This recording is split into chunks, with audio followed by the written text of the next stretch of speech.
असलम।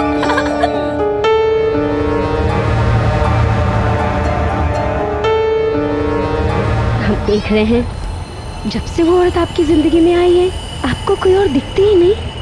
इतनी फिक्र पड़ी है ना, तो जाकर बैठ जाइए उसकी गोद में। अपनी वाहियात बातें अपने पास रखिए। नहीं सुनी आपकी बात? सुननी? हाँ? हाथ छोड़िए हमारा। नहीं छोड़ेंगे क्या हम। हरकत है ये? हरकतों की बात मत कीजिए। कभी आपने अपने गिरबान में झांकर देखा है आपकी क्या हरकतें सलमा, हैं और आप क्या पागलपन क्या मत करते हैं? करिए। नहीं, आपको मेरी बात सुननी होगी।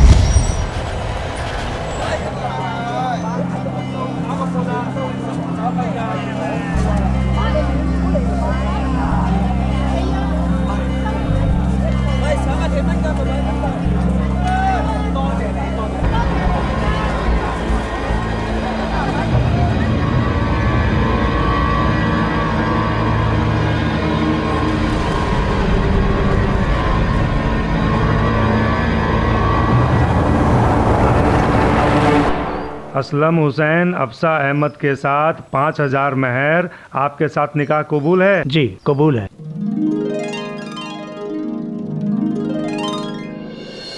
बेटा, हमें बड़ा अफसोस है कि हम अपनी इकलौती बेटी की शादी धूमधाम से ना कर सके। हमें खुद भी इस बात का बहुत अफसोस है कि अफसा से हमारा निकाह इतनी सादगी से करना पड़ रहा है। अब आप तो इसकी वजह जानते ही हैं। अगर अचानक हमारी खाला जान का इंतकाल न हुआ होता तो आज बात ही कुछ और होती। बेटा, परवरदिगार की मर्जी के आगे किसकी चलती है, लेकिन बेटा अफसा का ख्याल रखना। जी बिल्कुल।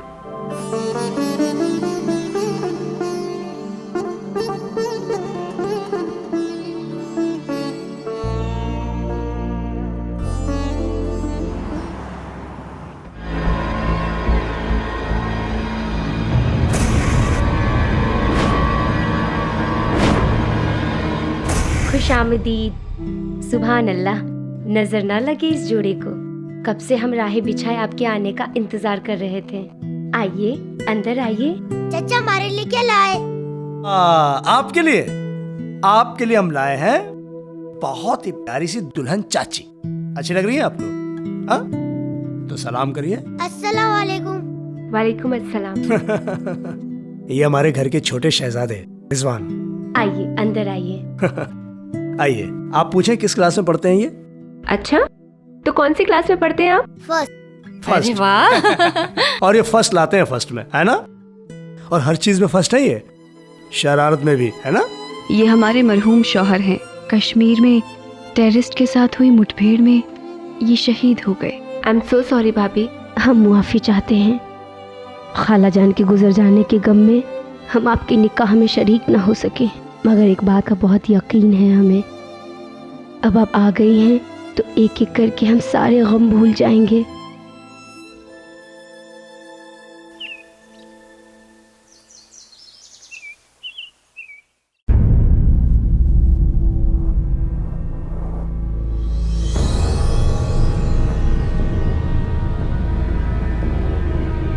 अरे आइए, वो आपके जहेज का सामान बिखरा पड़ा था ना, तो हमने सोचा सलीके से रखने में आपकी मदद कर दे। जी भाभी, लेकिन आप क्यों, हम कर लेते ना।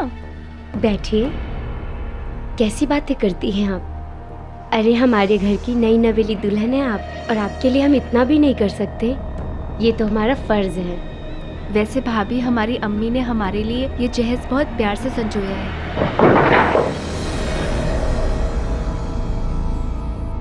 आई एम सॉरी भाभी।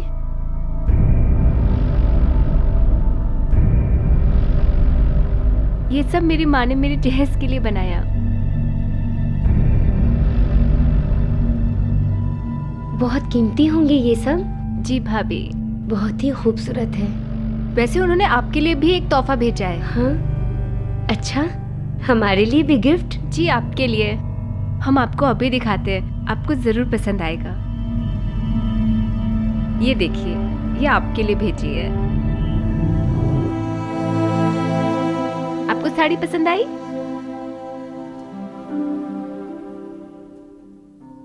हाँ, ठीक ही है। बेवा औरतों को सफेद और हल्के रंग ही दिए जाते हैं, मगर हकीकत एक और बात है कि हमारे खानदान में ऐसा कोई रिवाज नहीं है। भाभी, आप हमारे कोई भी सूट या फिर साड़ी ले सकती है, आपको जो पसंद आए। ये देखिए। ये भी आपको अच्छी लगेगी। हाँ, ये बहुत प्यारी है। सच कहें तो हमें ऐसा लगता है जैसे हमारी और आपकी खूब निभेगी। जी बिल्कुल।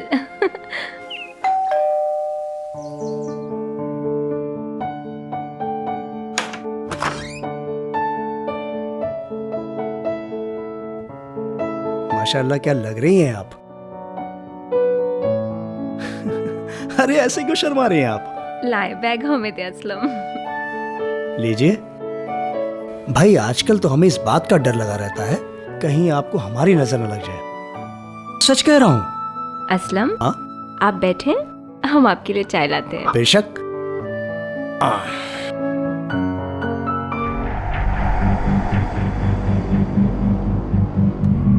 वो हमारी आदत है ना, आप नहीं थी तो चाय हम ही बनाया करते थे असलम मियाँ के लिए। हम देकर आते हैं, वो बहुत थक गए होंगे।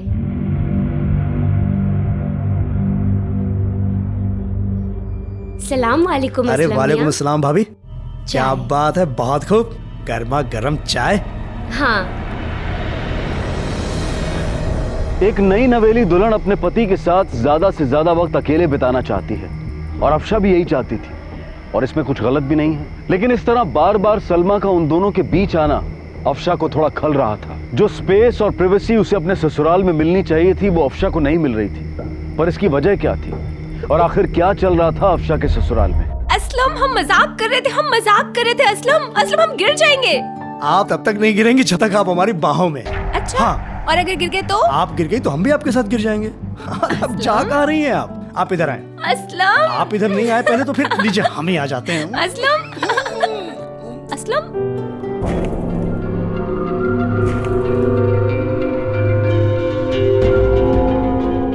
असलम, भाभी जान।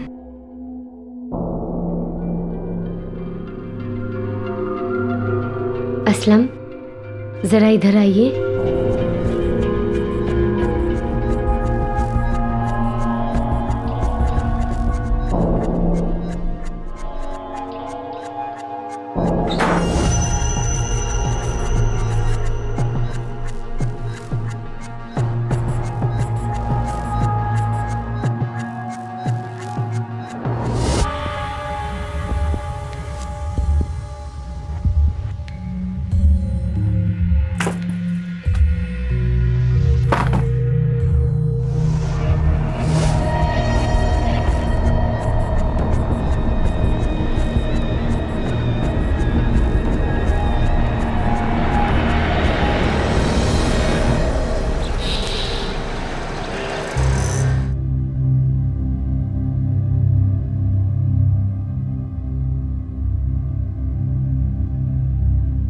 सलमा भाभी नहीं आई नाश्ता करने के लिए?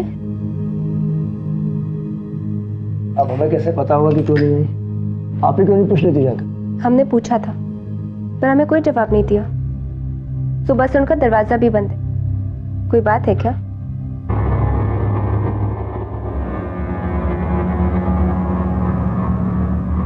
भाभी, भाभी, ये क्या ड्रामेबाजी कर रही हैं आप? आखिर आप चाहती क्या है? किस बात की बेसब्री है आपको?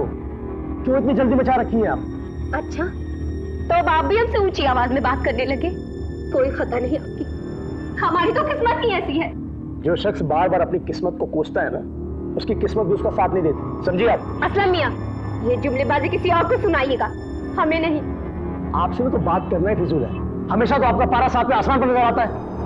असलम मियां, कहे असलम क्या हुआ? ये अफसा, दरअसल बात यह है कि भाभी का मूड बिला वजह कभी कभी खराब होता है, इसलिए आप परेशान मत होइए, वो अपने आप ठीक हो जाएगी। हम ऑफिस के लिए लेट हो रहे, इसलिए चलो, ठीक है? एक मिनट असलम, हमें भी कुछ शॉपिंग करनी थी, हम आपके साथ मार्केट चले? ठीक है, चलिए। सलमा भाभी कह रही थी कि उनके शौहर आर्मी में थे, शहीद हो गए। हाँ तो तो क्या वो सारी जिंदगी हमारे साथ में रहेंगी? सलमा भाभी हमारे बड़े भाई की बेवा है, एक बच्चा है उनका। वो हमारे साथ नहीं रहेंगी तो कहाँ रहेंगी? तो आप नाराज क्यों हो रहे हैं इस बात पे? अरे एक तो आप गुस्सा दिलाने वाली बात कर रही हैं, ऊपर से आप कह रही हैं हम नाराज क्यों हो रहे हैं। अरे आपने ये बात सोची भी कैसे?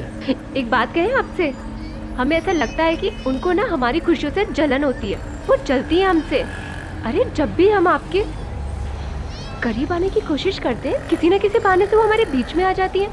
हमारी मानिए तो उनका दूसरा निकाह कर दीजिए। रिजवान या तो उनके साथ में रह लेगा, नहीं तो उसका हम दाखिला किसी बोर्डिंग स्कूल में करा देंगे। रिजवान कहीं नहीं जाएगा, समझ गई आप? सलमा भाभी और रिजवान हमारी बहुत बड़ी जिम्मेदारी हैं और हम अपनी जिम्मेदारी से मुंह नहीं मोड़ सकते। हाँ, आपको अगर उनके साथ रहने में कोई दिक्कत है, कोई परेशानी है, तो आप जा सकती हैं अपने मायके, जाकर आराम से रहिए। आप हो गई आपकी शॉपिंग? हो गई? अब हम ऑफिस जाएं और आप घर जाने की तकलीफ उठाएंगी? प्लीज।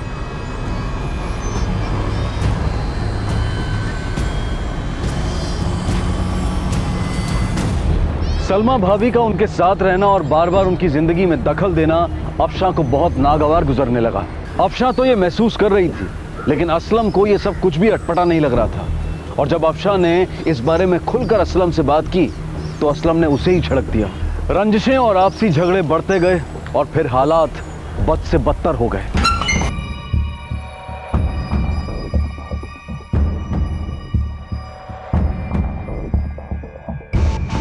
सलमा भाभी और रिजवान हमारी बहुत बड़ी जिम्मेदारी हैं और हम अपनी जिम्मेदारी से मुंह नहीं मोड़ सकते। हाँ, आपको अगर उनके साथ रहने में कोई दिक्कत है, कोई परेशानी है, तो आप जा सकती हैं अपने मायके, जाकर आराम से रहिए। आप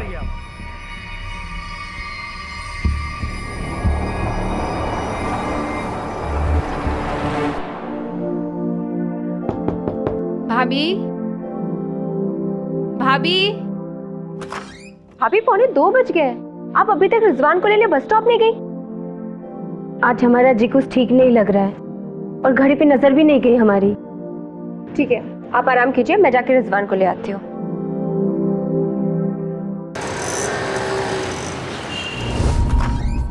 भाभी जान! भाभी जान! भाभी जान! भाभी जान! भाभी जान, आप पहले मुझे ये बताइए, रिजवान के स्कूल में आज कोई एक्टिविटी थी? क्या हुआ? भाभी जान, रिजवान हमें बस में नहीं दिखे। ये क्या कह रही हैं आप? हम सच कह रहे हैं भाभी जान, लेकिन ऐसा कैसे हो सकता है? या अल्लाह, हमारे रिजवान कहाँ चले गए? भाभी, अब आप चुप भी करेंगी? आपको अल्लाह का वास्ता, अरे हम पूरी कोशिश तो कर रहे हैं ना रिजवान का पता लगाने के लिए, जो कुछ भी हो सकता है। कम से कम रोना धोना तो बंद करिए आप। रिजवान। हेलो, असलम हुसैन। हाँ, असलम हुसैन बोल रहा हूँ। तुम्हारा रिजवान हमारी कैद में है। अपने बच्चे का मासूम चेहरा दोबारा देखना चाहते हो तो उसकी कीमत सिर्फ 15 लाख रुपए। क्या क्या बेहुदा मजाक है ये? कौन बोल रहा है? सुना नहीं तूने? बच्चे की जान की कीमत सिर्फ 15 लाख। हेलो हेलो हेलो, अरे बोलेगा भी कोई? किसका फोन था? बताइए ना असलम मियां, किसका फोन था? अरे बताइए ना असलम मियां। आप ही संभालिए अपने आप को, इससे रोने धोने से कोई मसला हल नहीं होने वाला। पर हमने आपसे पूछा नहीं, बताइए किसका फोन था? अरे कहर पर पाए हम पर। रिजवान को किसी ने किडनैप कर लिया है और कीमत रखी है 15 लाख रुपए और मोहलत है 24 घंटे की। या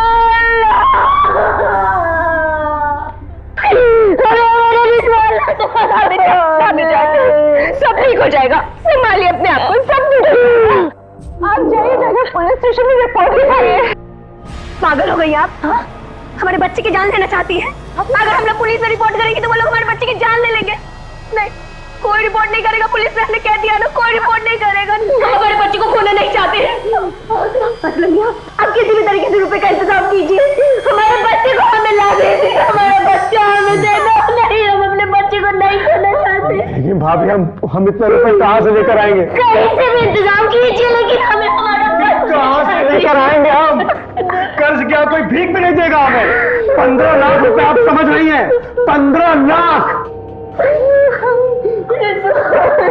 हमारा बच्चा। हमारा तो दिमाग ही सुन पड़ेगा, हमें कुछ समझ नहीं। हम अब्बू से बात करेंगे और वो हमारी मदद जरूर करेंगे।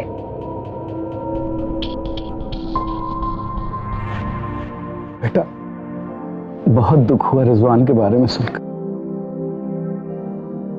यहाँ बढ़ते हुए जुर्म, ये इंसान की पैसों के लिए हवस, बेटा सब कयामत की निशानियां हैं। असलम मियां, ये लीजिए 15 लाख। ये रुपए लेके जाइए और रिजवान को सही सलामत लेके आइए। लीजिए बेटा। ले लीजिए असलम।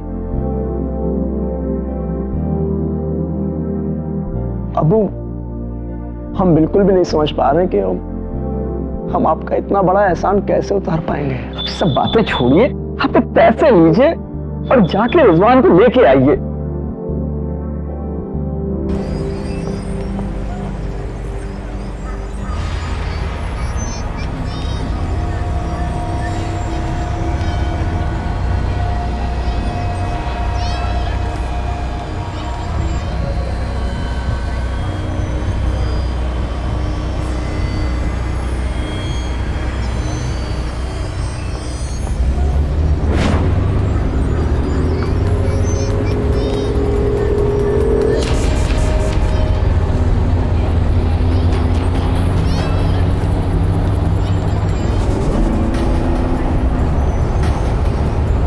रिजवान,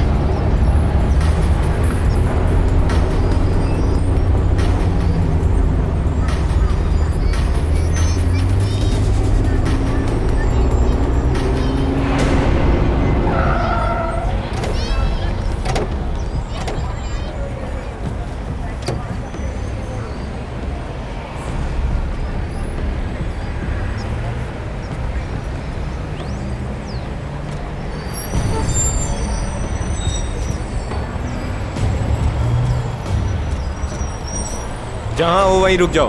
पैसा लाया? रिजवान कहाँ है? बैग दे। पहले रिजवान को। वो जितना बोलता है करना। रिजवान कहाँ है? छोड़ छोड़, पैसे दे, पैसे दे, चल चल चल चल चल चल, पैसे दे, चल।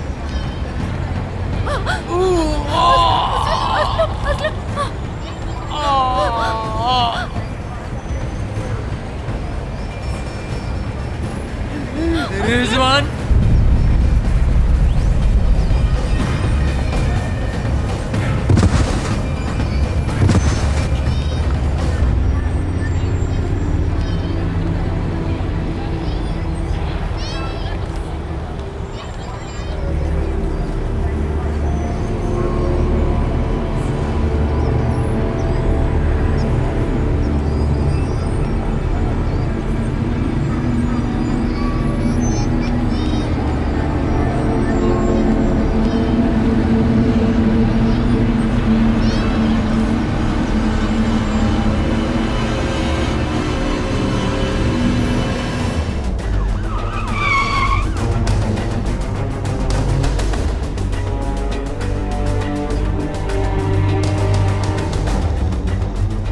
बच्चे को क्यों छीन लिया?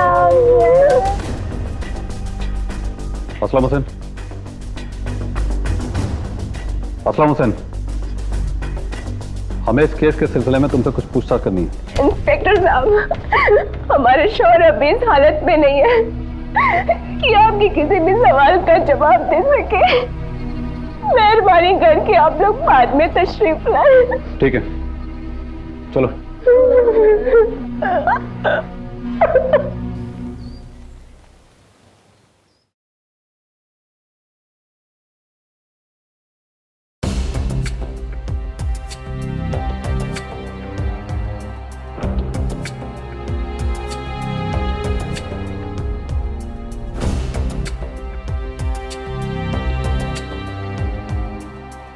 बड़ी अजीब बात है सर, बच्चे की मैयत के शोक में सिर्फ परिवार के लोग हैं, आस पड़ोस का कोई दिख नहीं रहा है। मैं भी तो यही सोच रहा हूँ। यूसुफ साहब, मैं समझ सकता हूँ इस वक्त आप पर क्या गुजर रही है, लेकिन कातिल और किडनैपर को पकड़ने के लिए हमें इन्वेस्टिगेशन जल्द से जल्द शुरू करनी होगी। जी हाँ, हम समझ सकते हैं। बेटा, पुलिस को कुछ आपसे ज़रूरी बात करनी है। रिजवान का किडनैप हुआ और तुमने पुलिस को इन्फॉर्म करना ज़रूरी नहीं समझा? जी, हमें लगा कि अगर हम पुलिस के पास जाएंगे तो वो हमारे रिजवान को नुकसान पहुंचा सकते हैं। हम तो ये समझ रहे थे कि वो पैसे ले लेंगे और हमारे रिजवान को रिहा कर देंगे। अच्छा, तुम काम क्या करते हो? नौकरी करते थे पर छोड़ दिया। एक रेस्टोरेंट देखा है हमने यही मार्केट में, उसी को लीज पर लेने का इरादा रखते हैं। काम तुम्हारे पास है नहीं, रेस्टोरेंट ले रहे हो वो भी लीज पे, लेकिन इतने बड़े घर में रहते हो? जी, भाड़े पर है। सिंह, जीप का नंबर ले लो। सर। मैं तुम्हारी भाभी सलमा से कुछ सवालात करना चाहूंगा।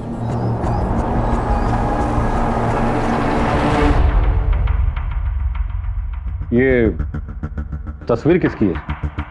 आप लोग के किसी रिश्तेदार की? ये हमारे शौहर हैं, मरहूम मोहम्मद हुसैन। कश्मीर में टेररिस्ट के साथ हुए मुठभेड़ में ये शहीद हो गए। I am sorry. Salma ji, मेरा मानना है कि कभी कभी जो हमें दिखाई देता है वो नजर का धोखा होता है। मुजरिम हमारी आंखों के सामने खड़ा होता है, लेकिन हम उसे देखते हुए भी पहचान नहीं पाते। इसलिए मेरी आप लोगों से रिक्वेस्ट है कि ऐसी कोई भी बात जो आपको याद आए या आप कुछ बताना चाहें तो आप हमें तुरंत इन्फॉर्म कीजिएगा। जी। चलो। सिंह। Yes sir. मुझे ये महमूद हसन वाला मामला कुछ समझ में नहीं आ रहा। क्यों सर? शहीद आर्मी अफसरों को सरकार उनकी बहादुरी के लिए मेडल्स और अवार्ड देती है, जिसे उनकी बीवियां बड़े गर्व से घर में सजा के रखती। लेकिन सलमा के घर में सिवाय इस तस्वीर के हमें ऐसा कुछ मिला नहीं। सर, हो सकता है उसने अलमारी में संभाल के रखा हो। मेडल्स और अवार्ड अलमारी में? नहीं सिंह, मामला कुछ और ही है। तस्वीर में लगा वो चेहरा मुझे कुछ जाना पहचाना था, कहीं तो देखा है मैंने। एक काम करो, असलम के पड़ोसी से मिलकर उसके बारे में पूछताछ करो। अफशा जी। हम आपसे एक बात कहना चाहते हैं। तो कहिए। हमने आपको नहीं बताया कि हमारी नौकरी चली गई है। ये कब हुआ असलम? आज के दिन पूरे 2 हफ्ते हो गए। पर आप तो पिछले 2 हफ्तों से रोज जॉब पे जाते हैं। हम जॉब पर नहीं जाते हैं। पास ही में मार्केट में एक रेस्टोरेंट है, उसी को लीज पर लेना चाहते हैं। उसी सौदे की दौड़ भाग में मशगूल थे। आपको कुल कितने पैसे चाहिए? तकरीबन 11 लाख के करीब। 11 लाख। असलम, हम सोच रहे थे कि हम अपनी ज्वेलरी बेच देते हैं, उससे जो पैसे मिलेंगे वो आप ले लीजिएगा। अफशा, कैसी बात कर रही हैं आप? हमने आपसे ये बात इसलिए बताई ताकि हमारे मन में कोई मलाल न रहे कि हम आपसे कुछ छुपा रहे हैं। हम इतने नहीं गिर सकते ना अफशा कि हम अपनी निगाहों में शर्मिंदगी महसूस करें।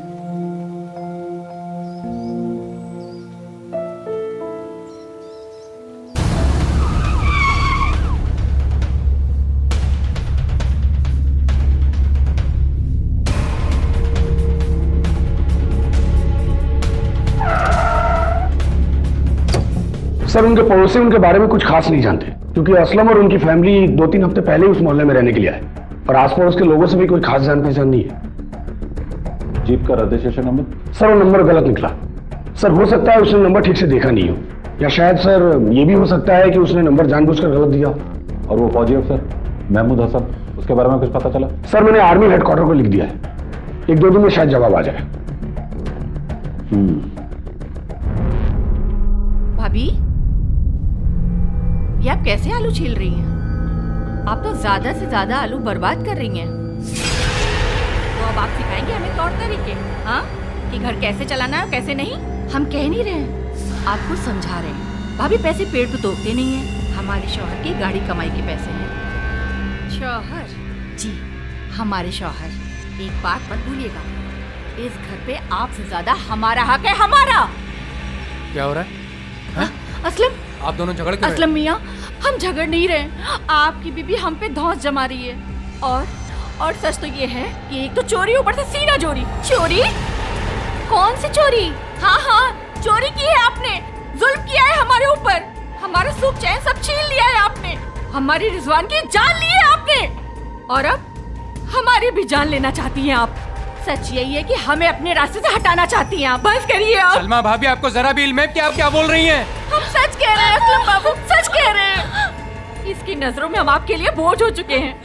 असलम, अपने अमीर बाप से रुपया दिलवाना, हमदर्दी जताना, ये सब ढोंगता इनका हमारे लिए। सच तो ये है कि अब हमारी भी जान लेना चाहती है, घुट घुट के हम मर जाए और सब। सलमा भाभी, आप पागल हो गई हैं और कुछ नहीं है, आप पागल हो गई हैं। बस हुआ। हम सच कह रहे हैं, खुदा की वास्ते मेरी बात का यकीन कीजिए, इसी ने हमारे बच्चे की जान ली है, यही है वो जिम्मेदार। आप पागल हो चुकी हैं, पागल। नहीं, हम सच कह रहे हैं असलम, ये हमारी बात सुनिए।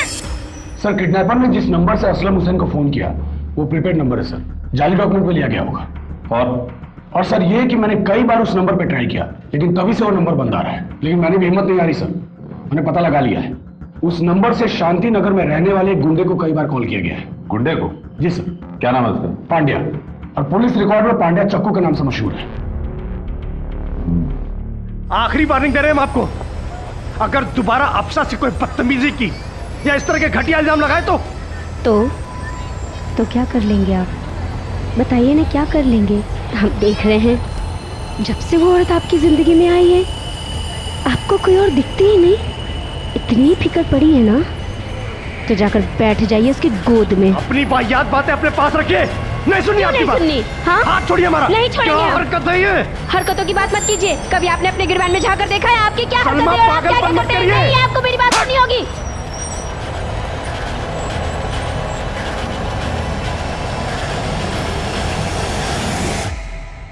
सर, पांडे तो म्युनिसिपल हॉस्पिटल में। हॉस्पिटल में? Yes sir. कल बीच सड़क पर एक ट्रक ने उसको ठोक दिया। बहुत क्रिटिकल हालत है उसकी।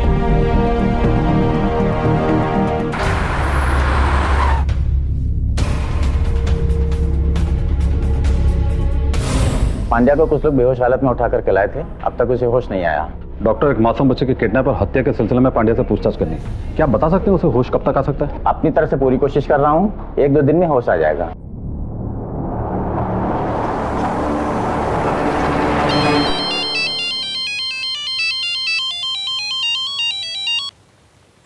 हेलो, असलम हुसैन। जी असलम बात कर रहे हैं। इंस्पेक्टर शुभम बोल रहा हूँ। तुम्हारे लिए एक अच्छी खबर है, पुलिस को ऐसा सुराग मिल गया है जिससे रिजवान को किडनैप करने वाले का पता बहुत जल्दी चल जाएगा।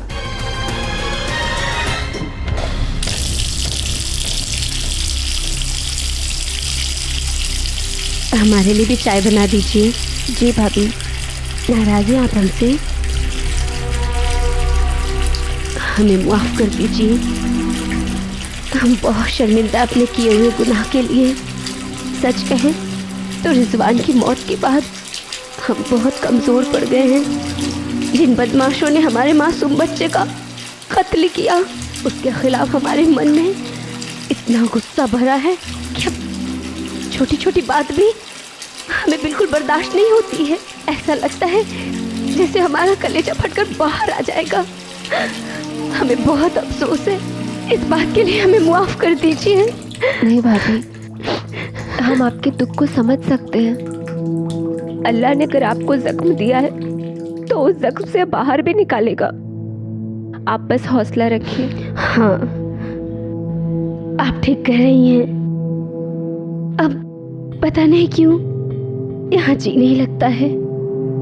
सोचते हैं कुछ दिनों के लिए अपने मायके चले जाएं। असलम से कहते हैं वो हमारे मायके हमें छोड़ दे। जी भाभी। असलम, कब तक आ जाएंगे आप? अब सलमा भाभी को घर ड्रॉप करने के लिए जा रहे हैं। अगर घर वालों ने जिद की तो 1 दिन रुक जाएंगे, परसों तो वापस यहाँ आ जाएंगे हम। लेकिन असलम, हमें आपसे कुछ बात करनी है। अरे तो बस हम आ जाएंगे ना परसों, फिर इत्मीनान से बात नहीं नहीं, कुछ अर्जेंट बात करनी है। देखो लेट हो रहा है, हम जा रहे हैं और उन्हें छोड़कर आ जाएंगे। ठीक है, तब बात करते हैं। अल्लाह, असलम कहाँ रह गए थे आप? जल्दी चलिए, गाड़ी छूट जाएगी। नहीं छूटेगी, आप चलिए, आप चलिए। सर, हमें असलम की बहुत फिक्र हो रही है। उन्होंने हमसे कहा था कि वो 2-3 दिन में आ जाएंगे। अभी पूरा हफ्ता होने वाला है, ना तो उनका फोन लग रहा है और ना ही वो हमें सामने से फोन कर रहे हैं। आपने अपनी सलमा भाभी को फोन नहीं किया? सर, हमने सलमा भाभी को भी फोन किया था। उनके फोन की बेल बज रही है, लेकिन वो हमारा फोन नहीं उठा रही है। ये असलम कहाँ गया होगा? उसका अता पता ठिकाना तो कुछ मालूम होगा आपको? नहीं सर, हमें कुछ नहीं पता। शादी की है आपने उस फैमिली में और उसका अता पता ठिकाना आपको मालूम नहीं है? बड़े ताज्जुब की बात है। अफशा की जान पहचान असलम से इंटरनेट पर हुई थी, फिर निकाह इतनी जल्दबाजी में हुआ कि हम कुछ पूछताछ कर ही नहीं पाए। जैन, क्या खबर? सर, पांड्या को होश आ गया है, उसने अपना बयान दे दिया। क्या बोला? सर, पांड्या ने बिल्ला नाम के गुंडे के बारे में बताया। बिल्ला ने रिजवान को किडनैप करने का कॉन्ट्रैक्ट लिया था, लेकिन सर हैरानी की बात यह है कि यह कॉन्ट्रैक्ट देने वाली एक औरत थी।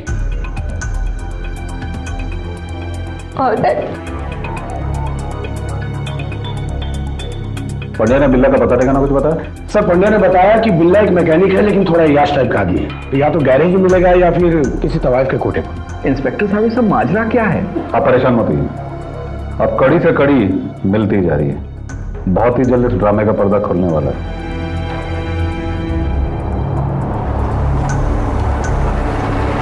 पुलिस तहकीकात कर रही थी लेकिन उन्हें कोई ठोस सबूत नहीं मिल रहा था। दूसरी तरफ अफशा और असलम के घर में ड्रामेटिक घटनाएं हो रही और इसी दौरान पुलिस के हाथ एक ऐसा सुराग लगा जिसे देखकर वो भी दंग रह गए। सर, आर्मी हेडक्वार्टर से लेटर आ गया, ये देखिए। सर, सलमा ने बताया था कि वो महमूद हसन की बेवा है, जबकि सर महमूद हसन की बेवा वो किसी भी हालत में नहीं हो सकती। क्यों? क्योंकि सर महमूद हसन कुंवारा था, एकदम बैचलर। और सर आगे पढ़ेंगे तो पता लगेगा कि महमूद हसन का ना तो कोई आगे था और ना ही पीछे। यतीम खाने में उसकी परवरिश हुई और डोनेशन के दम पर उसने अपनी पढ़ाई पूरी की। आखिर सच्चाई है क्या? तुम घर में ऐसा क्या चल रहा है? ठीक है, केस तो उलझते जा रहा है। मिला? सर, ये मसूद भाई है। असलम ने इसे मकान किराए पे लिया था। असलम को जब आपने घर किराए पे दिया जी, तो आइडेंटिफिकेशन के लिए उसके डॉक्यूमेंट्स तो लिए होंगे? जी हाँ, जब वो यहाँ किराए पर आया था तो उसने आईडी प्रूफ के तौर पर अपनी ड्राइविंग लाइसेंस की एक जेरॉक्स कॉपी हमें दी थी। दिखाइए। ये तो उन्नाव से इशू हुआ है, डिटेल निकालो उसकी।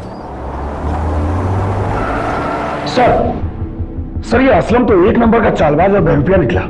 इसका लाइसेंस भी फर्जी है। इसने किसी और के लाइसेंस और डॉक्यूमेंट्स पर अपनी फोटो लगाई है। ये देखिए सर।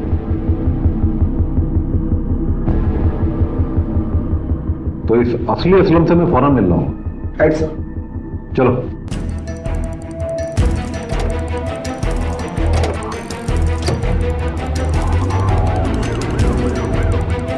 ये तस्वीर आपकी है? हाँ जी, मेरी है। इसको जानते हो? ये तो गुड्डू की तस्वीर है। अब क्या हरकत कर दी इसने?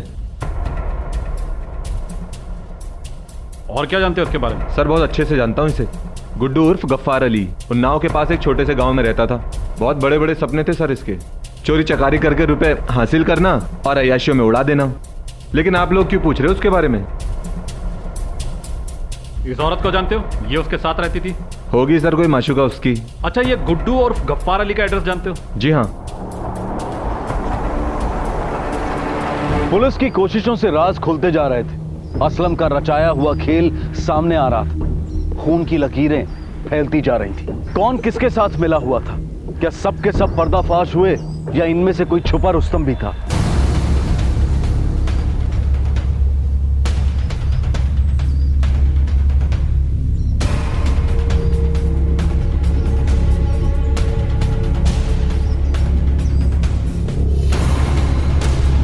बड़े मियां।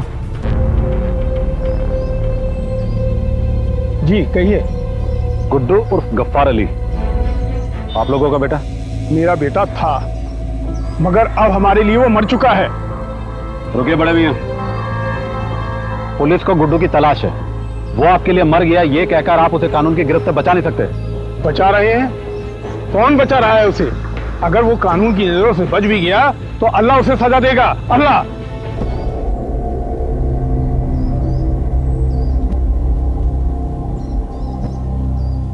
क्या आप बता सकती हैं गुड्डू कहाँ है?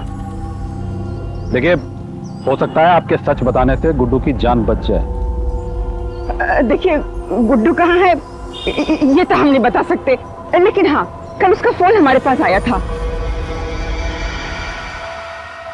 ये इस नंबर से। इस नंबर को नोट करो और फोन को ट्रैक पे डालो। हेलो, किस लड़की को पहचानती हैं? अरे ये करम जली नाश पीटी, ये तो सलमा है, इसीलिए हमारे बेटे को फंसाया है। दोनों साथी भागे थे। कीड़े पड़े डाइन के नाश पीटी खत्म हो जाए, गारत हो जाए। हमारे बेटे को हमसे अलग कर दिया है। हेलो, क्या? ठीक है, चलो।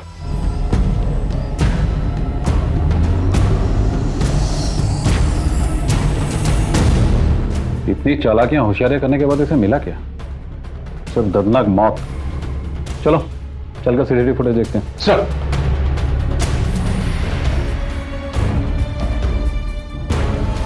ये आदमी आया था? हाँ सर, ये आदमी उस औरत के साथ आया था, एक दिन रुका और अगले दिन चला गया। अच्छा, सीसीटीवी फुटेज चेक कर सकते हैं?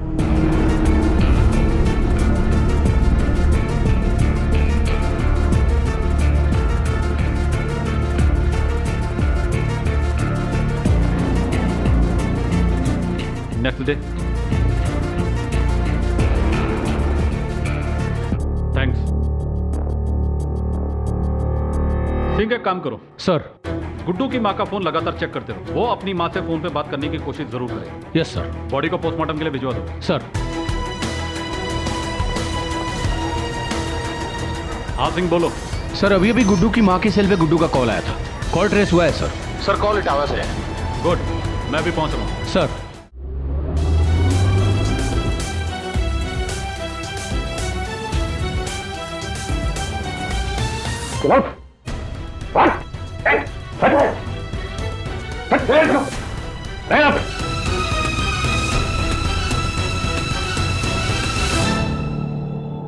प्लान हमारा नहीं था साहब, सलमा का था। सलमा तेरी क्या लगती थी? बीवी थी हमारी वो। बेशुमार दौलत हासिल करके शान की जिंदगी जीना चाहती थी वो, पर हमारी कमाई उतनी नहीं थी। ऊपर से घर में एक बच्चा भी हो गया था। खर्चे हजार और कमाई कौड़ियों वाली। हम भी तंग आ गए थे इस जिंदगी से। तभी सलमा ने कहा कि हमारे पास एक प्लान है इस पत्थर जिंदगी से बाहर निकलने का, कि इंटरनेट के जरिए बड़े घर की लड़कियों को अपने इश्क के जाल में फंसाना, उनसे निकाह करना और महीने 2 महीने के भीतर लाखों रुपए और जेवर लेकर फरार हो जाना। आफशा हमारी पहली शिकार थी साहब। निकाह के 1-2 दिन के भीतर ही हमने ये प्लान बनाया कि हम अपने बेटे रिजवान का किडनैप करवाएंगे और अपनी बेबसी और लाचारगी का रोना रोकर अफशा के घर वालों से एक मोटी रकम हासिल करेंगे। पर आपने ख्वाब में भी नहीं सोचा था साहब कि सलमा दौलत के हवस में ऐसी फंसेगी कि वो अपने बेटे की भी जान ले लेगी। कहते थे रिजवान हमारे प्लान को खराब कर देते। साहब वो जेवर की चमक में इस तरह अंधी हो गई साहब कि उसको अपने बेटे का गाढ़ा खून भी नहीं दिखाई पड़ रहा था। साहब हमसे बर्दाश्त नहीं हुआ, हमने साहब उसको मार दिया। इंतकाम था हमारा साहब।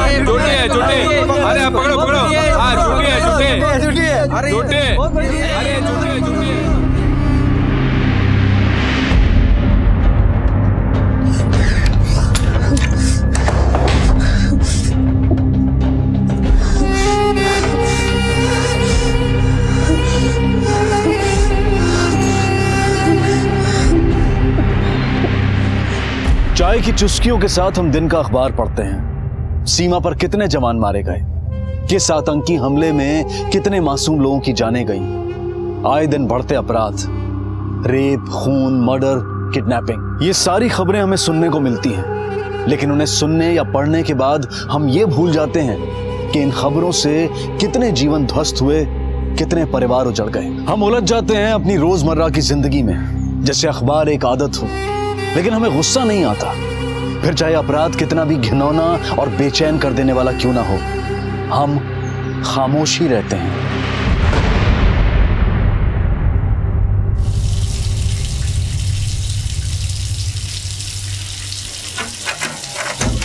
तैमी, तैमी तुम पीयूष से नाराज मत होना कभी भी, सुन रही हो?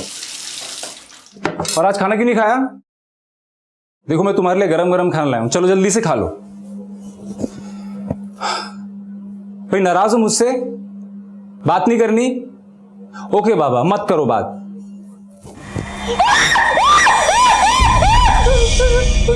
डरो मत, मुझसे डर के बिस्तर के नीचे छिपने की क्या जरूरत है? मैं तुमसे जरा भी नाराज नहीं हूं और मुझे पता है कि तुम्हें लुक्का छिपी खेलना बहुत पसंद है ना? देखो हम सब वो खेल खेलेंगे जो तुम खेलना चाहती है। खेलोगी आज के बाद लुक्का छिपी? खेलोगी लुक्का छिपी? नहीं, कभी नहीं खेलूंगी। Good girl, get up. अब हम दूसरा गेम खेलेंगे। कौन सा? Touch me and touch me not.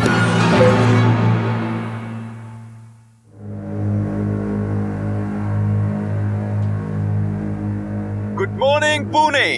खुश रहिए, मुस्कुराते रहिए। ट्रैफिक ज्यादा हो तो गुस्से को कंट्रोल कीजिए, क्योंकि गुस्से से दुश्मन बढ़ते हैं और स्माइल से दोस्त।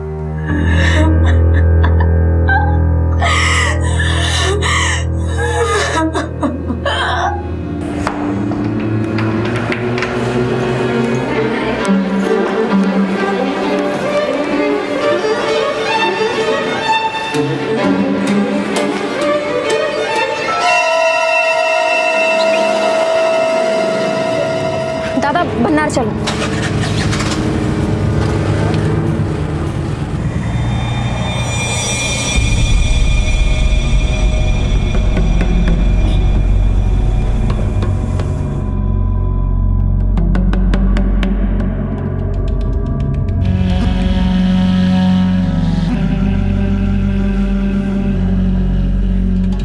झूठी, आखिर क्यों ये शब्द उसके जहन में बसा था? वो कौन सी पीड़ा थी, कौन सा घाव था जो अब तक भरा नहीं था? 2 लड़कियां, एक 14 बरस की टेमी और एक 22 बरस की पायल। ऐसा क्या हुआ था उनकी जिंदगी में? वो कौन सी मानसिक अवस्था थी कि एक लड़की अपने ही हाथ पर ब्लेड से एक शब्द झूठी लिखना चाहती थी? आखिर पायल क्यों इस एक गाली झूठी से दूर भाग रही थी? क्यों मजबूर होती हैं लड़कियां कि वो अपना दर्द, अपनी पीड़ा किसी से कह नहीं पाती? ये कैसा समाज है हमारा जहां ऐसी कहानियां जन्म लेती हैं? आप सोच रहे होंगे कि आज मेरी आवाज में इतना गुस्सा क्यों है, लेकिन जब आप इन 2 लड़कियों की कहानियां सुनेंगे तो आपके अंदर भी अपने समाज के प्रति, अपने आप के प्रति गुस्सा भर जाएगा। सोनी कहाँ लेके जा रही है? सोनी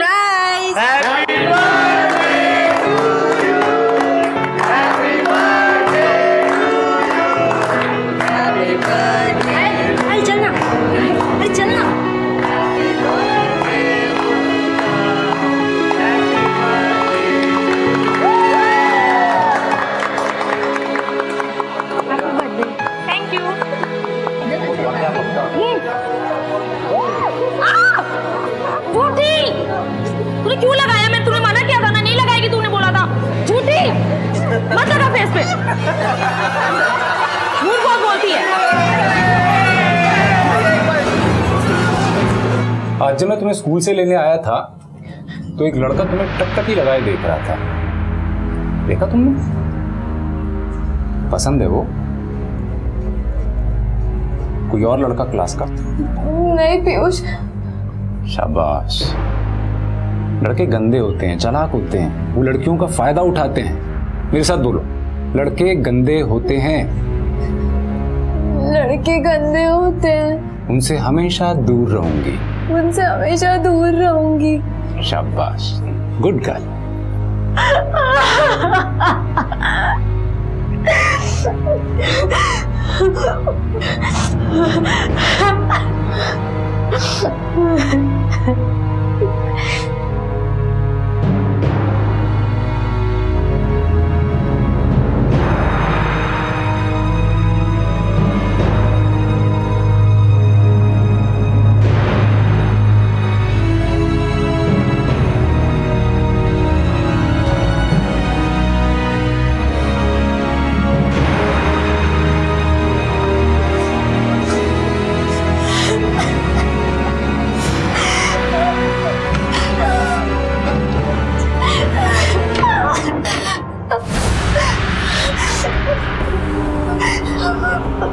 क्यों रो रही है? झूठी कहीं की। अब रोने से कोई फायदा नहीं है। उसने जो तेरे हाथ पे लिखा है ना, वही तेरी असलियत है। झूठी है तू, झूठी।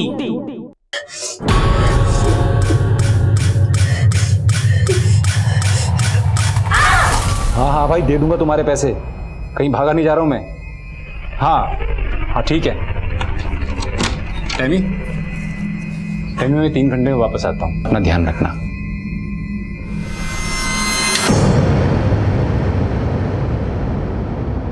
क्या देख रहे हो? ज्यादा मुस्कुराओ मत, तुम भी मेरी तरह यहाँ पे बंद हो। खुद को लकी समझते हो? क्यों घूर रहे हो? क्यों घूर रहे हो? मेरा मना क्यों ना मत घूरो? बोल, लड़के अच्छे नहीं होते, लड़के अच्छे नहीं होते। टच मी नॉट के, टच मी नॉट करेगा।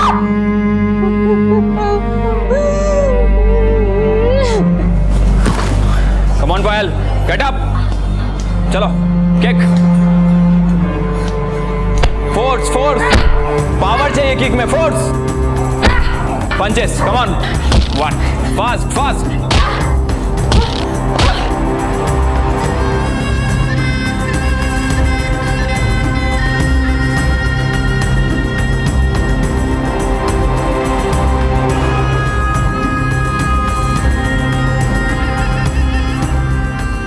मैं 3 घंटे में वापस आता हूँ, अपना ध्यान रखना।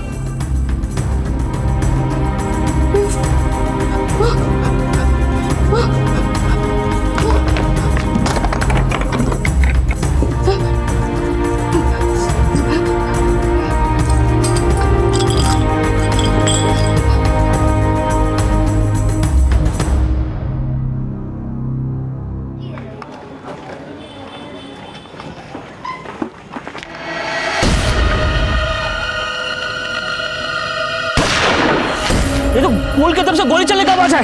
चल गए। अबे यही से आवाज है, लगता है पानी में कोई गिरा है। अबे 100 नंबर फोन कर।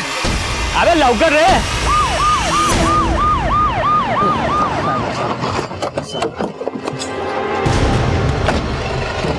शायद मैंने फोन करवाया था, इधर से गोली चलने की आवाज आई थी।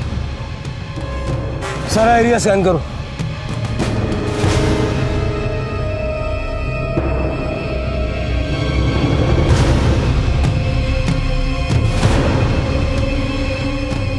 सर, यहाँ कुछ मिला है?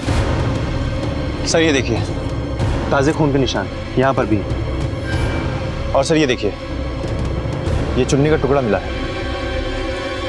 तो इसका मतलब है कि गोली चली है, और जिसको भी ये गोली लगी है वो इम्पैक्ट से ब्रिज से नीचे गिरा है। और इस चुन्नी के टुकड़े का मतलब है कि या तो ये कोई लड़की है या औरत। ऐसा करो, ये पूरा एरिया अच्छे से छान मारो और गोताखोरों को बुलाओ, पानी में सर्च करो। ठीक है सर।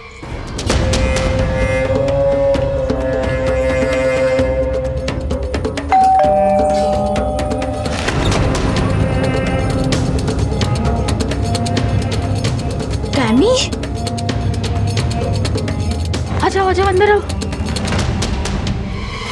सर, गोताखोरों ने बहुत कोशिश की, ना ही विक्टिम की बॉडी मिली, ना ही कोई क्लू।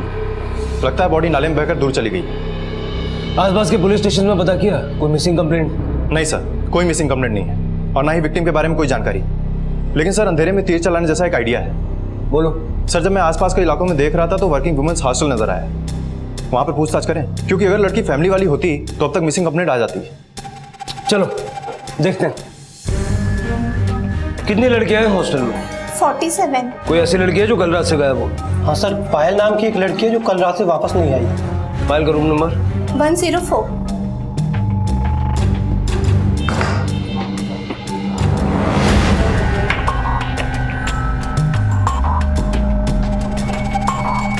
कुछ नहीं मिला सर। पायल का मोबाइल नंबर दो। हाँ सर, अभी देता हूँ। सर, पायल का फोन स्विच ऑफ है। हॉस्टल में किसी से कोई अनबन? सर, वो कमरे में जाती थी तो दूसरे दिन ऑफिस के लिए बाहर निकलती थी, फिर झगड़ा कैसे होगा किसी के साथ। रेंट भी टाइम पर देती थी। पायल के कॉल रिकॉर्ड निकलवाओ। यस। उसके ऑफिस का एड्रेस चाहिए हमें। ठीक है। ये थैंक यू मम्मी। अरे अरे आराम से खाओ बेटा, आराम से खाओ।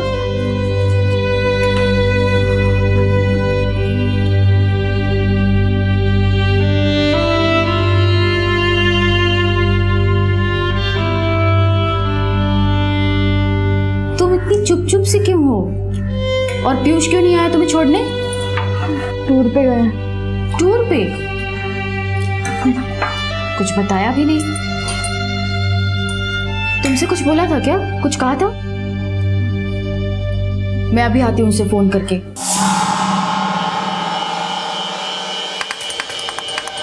अरे फोन भी स्विच ऑफ है।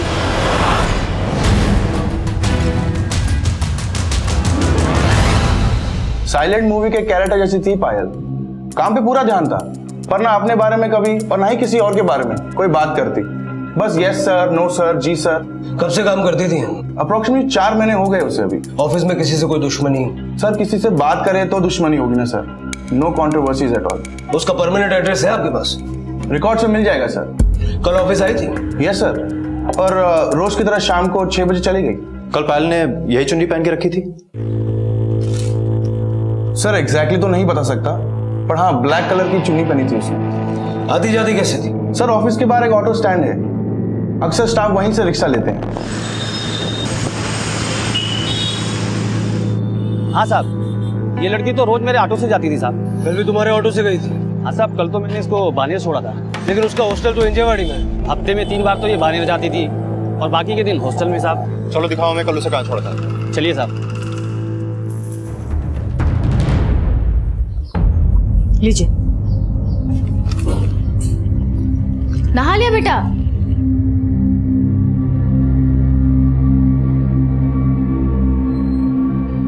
बाल गीले अभी तुम्हारे, अंदर टॉवल नहीं मिला तुमको? पोंछ लो अच्छे से। ये पीयूष कैसे कपड़े दिलाता है टैमी को, अजीब नहीं लगता? अरे हमें क्या करना, जो पहनना पहने, ना पहनना ना पहने। अरे ये क्या बात हुई? भांजी है हमारी, साथ में रह रही है, जो मुंह में आया बोल दिया, नहीं पहनना है ना पहने। अब भी ना।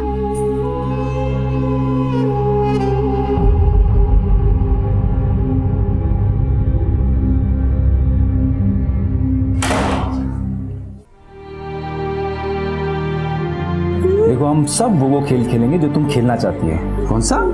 Touch me and touch me not.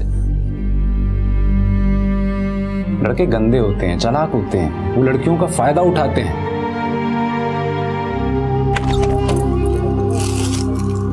Tammy बेटा, देखो मैं तुम्हारे लिए नए कपड़े लाई हूँ, पहन के देखना कैसे लगते। और नए ला दूंगी, और आगे से तुम ऐसे ही कपड़े पहनना, समझी? हाँ सर, पायल पिछले 3 महीने से मेरी क्लास में आती है। जनरली 1 घंटे की क्लास होती है हमारी। लेकिन अचानक उसे सेल्फ डिफेंस सीखने की क्या जरूरत पड़ गई? वो सब नहीं पता सर। पायल में सीखने की लगन है, लेकिन वो काफी नर्वस लगती है। सर पायल के सेल्फ डिफेंस क्लास की टाइमिंग शाम के 6:30 से 7:30 बजे तक की थी। इसका मतलब कि पायल यहाँ से 7:30 बजे के बाद ही निकली होगी। सामने ऑटो स्टैंड है, पूछते हैं जरा। ठीक है सर। सुनो, इस लड़की को देखा है? इस लड़की को देखा है? हाँ साहब, कल मैंने इसको छोड़ा था, और इंजोड़ी नाले के पास जो पुलिया है ना, उधर।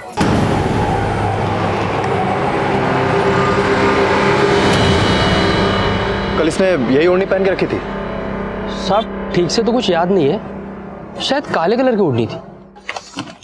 सर पायल के कॉल रिकॉर्ड्स चेक किए मैंने। बड़ी अजीब लड़की है, कोई पर्सनल कांटेक्ट नहीं, ऑफिस हॉस्टल बस, जैसे दुनिया से कांटेक्ट ही नहीं करना चाहती थी।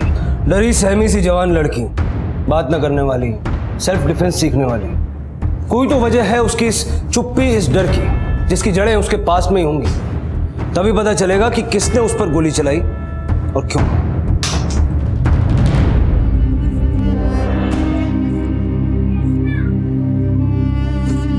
अरे अर्चना, अरे इस महीने का बिजली का बिल कहाँ है? अरे वही होगा आपके टेबल पे। अरे मेरे टेबल पे नहीं, तभी तो पूछ रहा हूँ। तो ड्रॉअर में होगा, देख लीजिए ना अच्छे से। अरे वाह बेटा, बड़ी प्यारी लग रही है इस ड्रेस में। पर मुझे आदत नहीं है ऐसे कपड़ों की, वो पीयूष कभी ऐसे कपड़े लाते ही नहीं थे।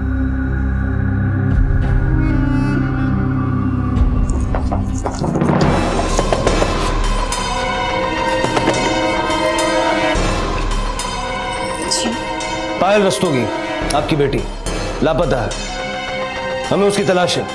इन दिनों कुछ बात हुई आप लोगों की उससे? कहा था मैंने आपसे, मेरी कोई सुने तब ना।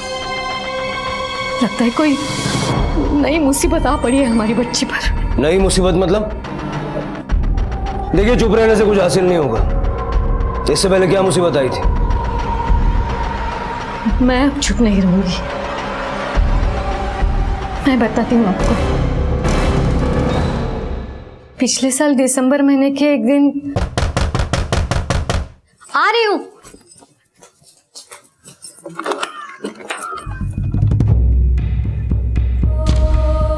पायल, क्या हुआ? क्या हुआ पायल? छोटी पानी लेके आ। पायल, पायल क्या हुआ? तुम बोल क्यों नहीं रही हो? बताओ ना क्या हुआ?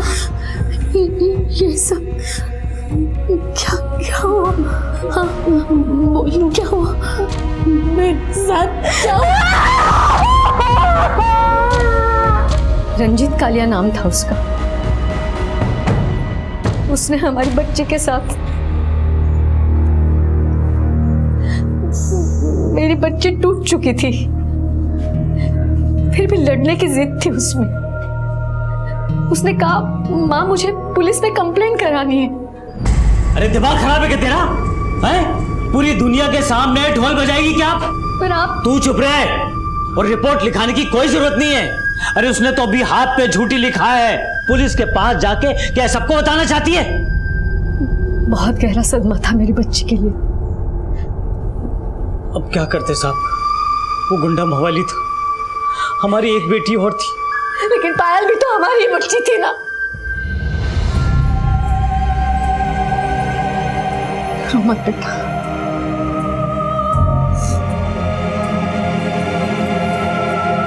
क्या हो रहा है ये?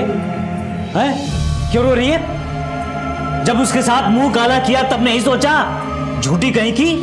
अब रोने से कोई फायदा नहीं है। उसने जो तेरे हाथ पे लिखा है ना, वही तेरी असलियत है। झूठी है तू, झूठी। झूठी झूठी सुन सुनकर तंग आ चुकी थी वो। मैं लाख चाहती थी कि उसका साथ दूं, पर उसका घर ही उसका बैरी बन चुका था। उसने कहा माँ मैं इस घर में नहीं रहना चाहती। लास्ट 10 दिन किसी से बात तक नहीं की उसने। वैसे चुप रहने वालों में से नहीं थी। घर से चली गई, उसके बाद उसने फोन तक नहीं किया। मैंने इसे कई बार कहा हम पता लगाते हैं कहाँ है, कैसी है, पर अच्छा वो सर वो चली गई। अगर लोगों को पता चलता तो हमारी इज्जत और उछलती। कैसे बाप है? अपनी बेटी के आंसू पूछने की जगह अपनी ये छोटी इज्जत बचाने में लगे रहे। हमारे पास भी तो आ सकते थे। सर आपने सही कहा था, पायल के खून का राज उसके अतीत में ही छुपा है। तुमने देखा एक ही हाथ से माँ और बाप दोनों अलग अलग तरीके से रिएक्ट कर रहे थे। पति के डर से माँ चुप थी, लेकिन आखिरकार बोल पड़ी। लेकिन बाप अभी भी चाहता था कि वो चुप रहे। मुझे लगता है लोग हमसे काफी कुछ अभी भी छुपा रहे हैं। मुझे इस आदमी पे शक है। ये दिसंबर में हुआ। एक काम करो सर, इस आदमी के दिसंबर से अब तक के सारे कॉल रिकॉर्ड निकालो।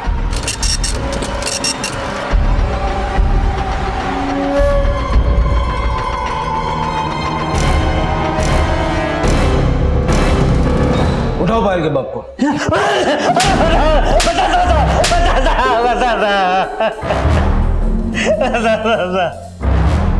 रंजीत रोज फोन करता था, डराता था, धमकाता था। मेरी बेटी उसके खिलाफ कंप्लेंट करने पड़ी थी। फिर एक दिन रंजीत का फोन आया, बोला कि आके मिल। मैं उससे मिला। उसने तो 2 लाख रुपए मेरे हाथ में रख दिए। हम गरीबों के लिए 2 लाख रुपए बहुत बड़ी रकम होती है साहब। अपनी बेटी की इज्जत से भी बड़ी। कहने को तो कहते हो कि घर की इज्जत बचानी है, अपनी बेटी की इज्जत की ये कीमत लगाई तुमने। तुम जैसे बाप को तो उम्र कैद की सजा होनी चाहिए।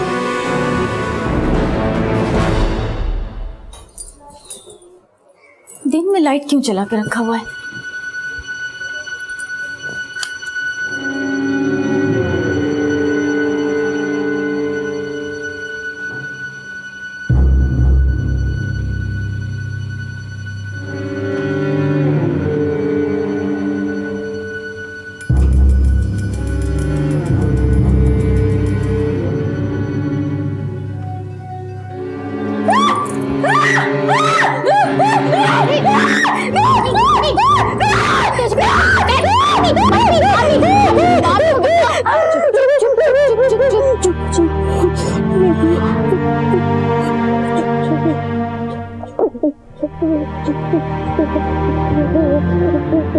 पायल के साथ रेप हुआ दिसंबर में। वो हॉस्टल में गई अप्रैल में, लेकिन उसने घर छोड़ा था जनवरी में। पता करो जनवरी से मार्च के दौरान वो कहाँ रह रही थी और क्या कर रही थी। ठीक है सर।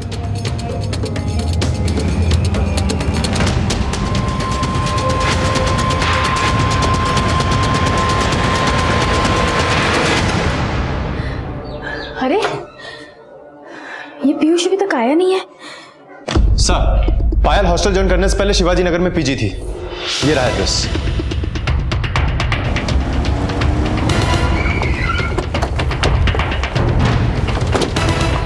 सतीश जी। हो मिस। पायल रस्तोगी यहीं रहती थी जनवरी से मार्च के बीच? जी हाँ, पायल रस्तोगी यहीं रहती थी। पर साहब हुआ क्या? अरे सर, वो एक नंबर की झूठी थी, पैसे चुरा के भाग गई। चोरी की थी उसने? जी हाँ, मैंने उसे पकड़ लिया था रेड हैंड, टेबल से पैसे उठाते वक्त। साहब, ऐसे लड़की को कौन रखेगा घर पे? कब निकाला आपने उसे? वो अप्रैल का पहला हफ्ता होगा। सर, उन दिनों पायल के पास नौकरी नहीं थी, शायद इसीलिए चोरी की होगी उसने। मुझे इन लोगों की बात पे भरोसा नहीं है हमारा। जितना हमने पायल के बारे में सुना है, मुझे नहीं लगता पायल चोरी कर सकती है।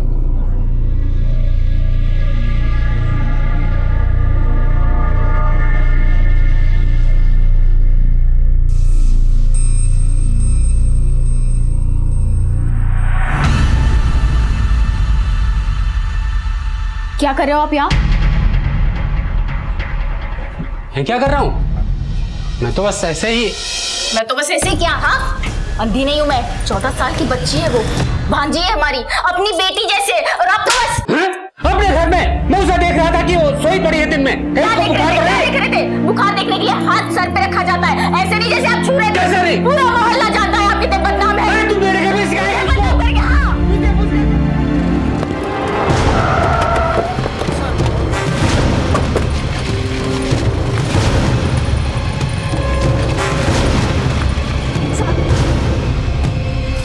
सर, इधर कुछ नहीं मिला।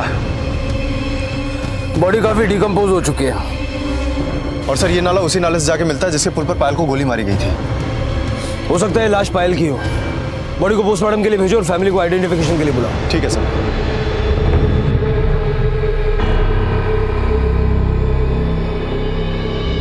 पायल एक ऐसी पीड़ित थी जिसके साथ हुए अत्याचार ने उसे ही कलंकित कर दिया।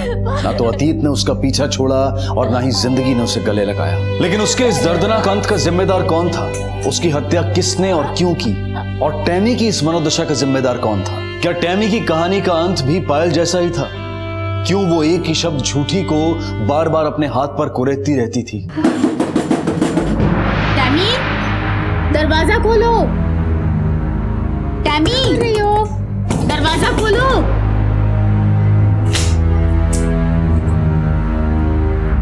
इतनी देर क्यों लगा दी? सब ठीक तो है? बाहर आओ। हाथ खोलो। टैमी, ये क्या? ये तुमने किया? आई एम सॉरी मामी जी, मेरी वजह से मामा जी और आपका झगड़ा हुआ, पर अब से मैं अच्छी बच्ची बन के रहूंगी। मुझे पीयूष के पास मत भेजो प्लीज मामी। नहीं नहीं नहीं, नहीं भेजूंगी। तुम शांत हो जाओ, ठीक है? चलो आ जाओ, चलो दवाई लगा देती हूँ। आ जाओ। ये क्या कर दिया तुमने? सर, पायल के हॉस्टल से एक लड़की आई है, आपसे मिलना चाहती है। सर, 1-1.5 महीने पहले एक इंसिडेंट हुआ था। क्या हुआ? सर, पायल से एक औरत झगड़ रही थी, उसने पायल को धक्का भी दिया। सर, मैं बीच में आकर खड़ी हो गई और मैंने बोला सिक्योरिटी गार्ड को बुलाऊं क्या? तब वो भागी वहां से। उस औरत का चेहरा याद है? स्केच बनवा सकती? सर,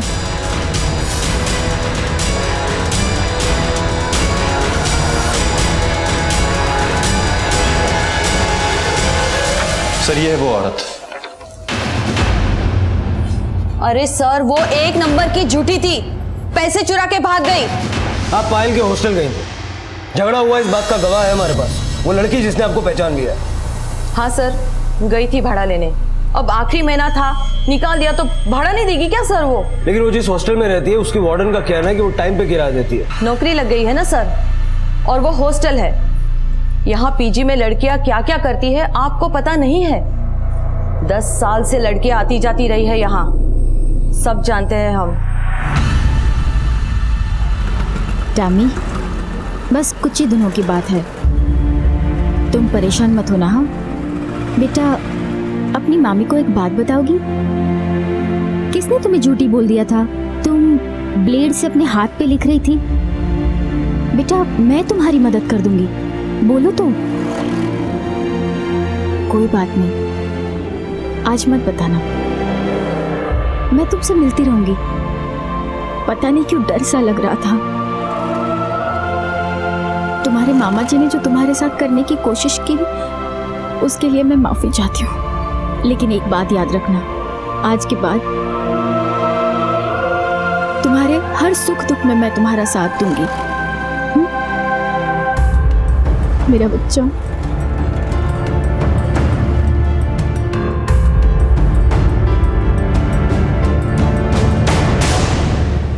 सर, पायल की पोस्टमार्टम रिपोर्ट से यह बात कंफर्म हो चुकी है कि उसकी मौत गोली लगने से हुई थी। उसकी बॉडी पे कोई सेक्सुअल असॉल्ट के निशान नहीं, और सर गोली दूर से चलाई गई थी। 12 तारीख को रात करीब 8:30 से 9 बजे के बीच में। बैलिस्टिक रिपोर्ट्स क्या कहती हैं? सर गोली 8 mm के पिस्टल से चलाई गई थी और कोई क्लू नहीं मिला सर। मर्डर वेपन मिला? नहीं सर। ऐसा करो, आसपास के एरिया में जितने भी लोगों के पास लाइसेंसी गन है जो 8 mm की गोली यूज करते हैं उनसे पूछताछ करो, हो सकता है कोई क्लू मिले।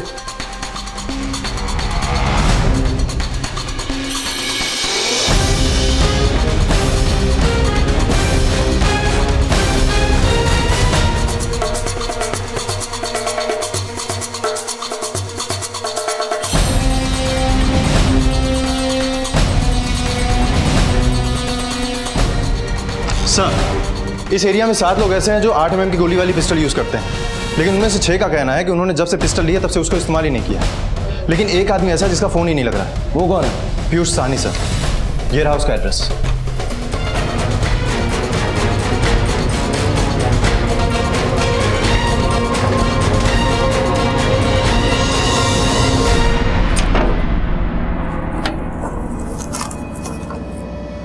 सर यहाँ पर कई दिन के पेपर्स पड़े हुए हैं, लगता है घर काफी दिन से लॉक्ड है। ताला तोड़ो, सब जगह देखो।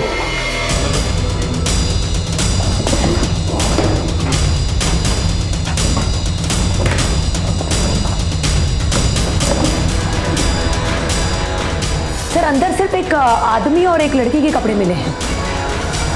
लगता है बाप बेटी है। सर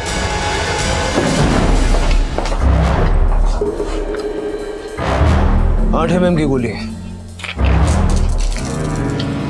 और ये होस्टर, लगता है ये वही है जिसकी हमें तलाश है। इसके बारे में और पूछताछ करनी पड़ेगी। साहब एकदम नमूने लोग थे ना, उनके घर में कोई आता था ना किसी से बातचीत होती थी।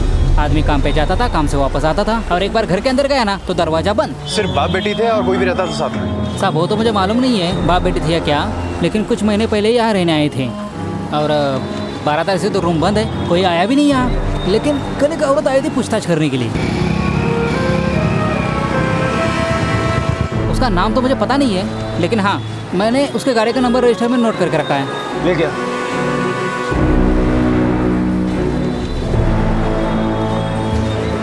पता करो इसकी गाड़ी।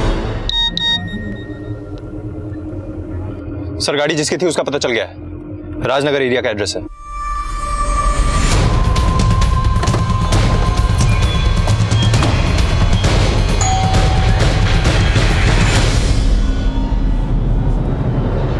जी तभी मैं सोचूं, जब से टैमी हमारे यहाँ रहने आई है तब से पीयूष का फोन क्यों नहीं लग रहा है। ये टैमी कौन है? तमन्ना सानी, हम सब प्यार से उसे टैमी बुलाते हैं। दरअसल ये पीयूष की सौतेली बेटी है। उसकी माँ ने अपने पति के मरने के बाद पीयूष से शादी कर ली थी, पर कुछ ही दिनों में कैंसर से उनकी डेथ हो गई। तभी से ये टैमी पीयूष के साथ रहती है। काम क्या करता है ये पीयूष? लड़कियों के हॉस्टल में कैटरिंग का काम है उसका। क्या नाम है हॉस्टल? अपेक्षा हॉस्टल। अपेक्षा हॉस्टल, वहीं की लड़की पायल का मर्डर हुआ है कहाँ ये पीयूष? मुझे नहीं पता। उसकी बेटी? उसे तो मैं हॉस्टल छोड़ के आई हूँ। कौन से हॉस्टल? अमर ऐसा करो, अपेक्षा हॉस्टल जाओ और पता करो 12 तारीख को पीयूष वहाँ आया था या नहीं, और अगर आया था तो कितने बजे। तब तक मैं टैमी के हॉस्टल जाके पूछताछ करता हूँ। ठीक है सर।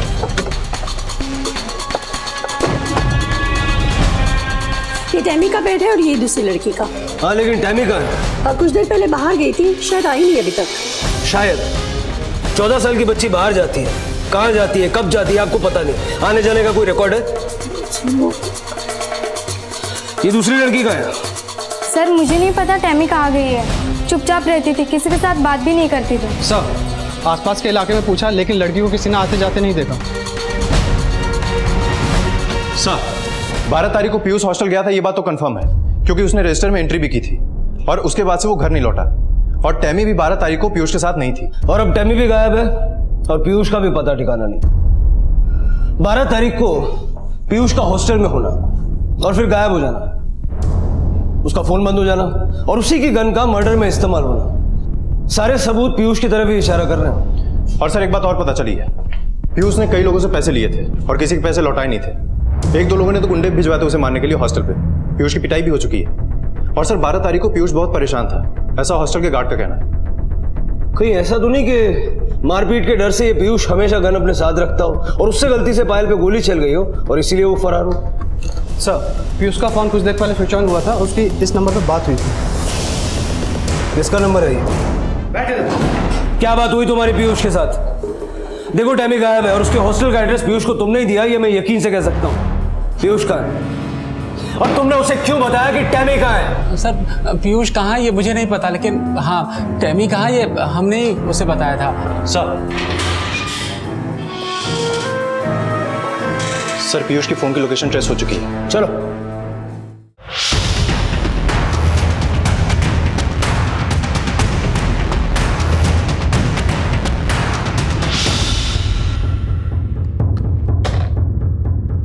Good girl.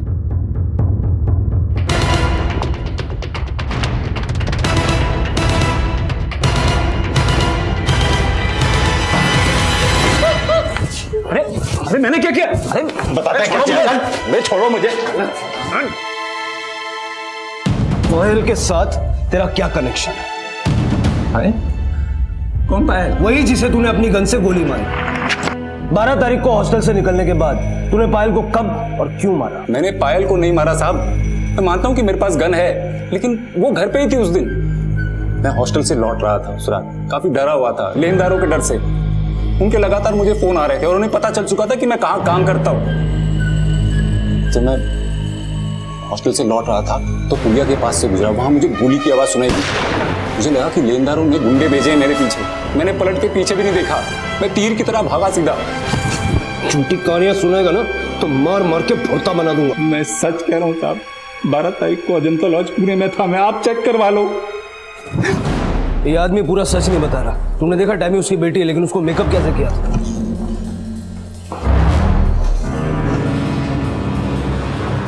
सर एक शब्द नहीं बोल रही है, बहुत डरी हुई है। हम काउंसलर की मदद लेनी होगी।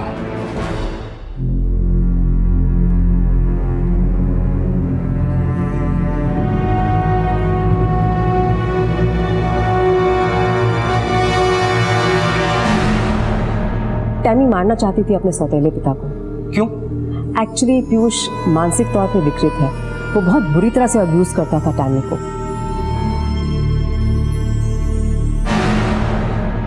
मम्मी। हाँ टैमी बोलो। पापा आज फिर मेरे कमरे में आए और फिर मेरे साथ गंदी। बस करो, फिर से वही झूठ। कितनी बार टैमी, पापा है वो तुम्हारे, सौतेले हैं तो तुम उन्हें बार बार झूठ बोलकर मैं तंग आ गई हूं तुम्हारी इस झूठ से। झूठी हो तुम, एक नंबर की झूठी। और फिर एक दिन उसे घर में एक गन मिली। उसने सोचा इस टॉर्चर से मुक्त होने का यही एक तरीका है। वो गन लेकर हॉस्टल की तरफ गई। रास्ते में उसने पीयूष को देखा, वो पीयूष पर गोली चलाने ही वाली थी और इतने में टैमी के साथ कोई टकराया। उसकी गन उसके हाथ से गिर गई। हड़बड़ाहट में टैमी ने अपनी गन उठाई भी नहीं और वहां से चली गई। मतलब टैमी ने उसे गोली नहीं मारी? नहीं सर, टैमी ने उसे गोली नहीं मारी। टैमी जिस लड़के से टकराई, क्या उसको पहचानी? अब उसका स्केच बनाने में हमारी मदद कर सकती है? जी sir, we can give it a try.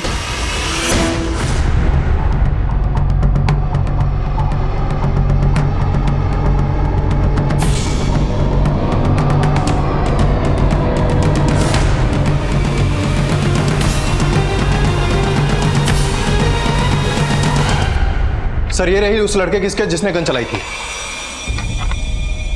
ये तो उस पीजी वाले का बेटा तरुण है। क्यों मारा तूने पायल को? क्या करता, अपनी माँ के आंसू देख नहीं पाता था। उस लड़की का मेरे बाप के साथ चक्कर था। इसलिए मारना चाहता था उसे। मेरी बीवी बहुत शक्की है साहब, उसके शक के वजह से हम सब बर्बाद हो गए। यहाँ तक कि मेरा बेटा मुजरिम बन गया आज। सब मैं कसम खा के कहता हूँ, मेरा पायल के साथ कोई वास्ता नहीं था, कोई संबंध नहीं था साहब। वो तो मेरी बेटी जैसी थी साहब। चाकू लेके निकला था घर से उसे मारने के लिए, और किस्मत तो देखो, एक लड़की मुझसे टकराई और उसकी गन मेरे हाथ लग गई।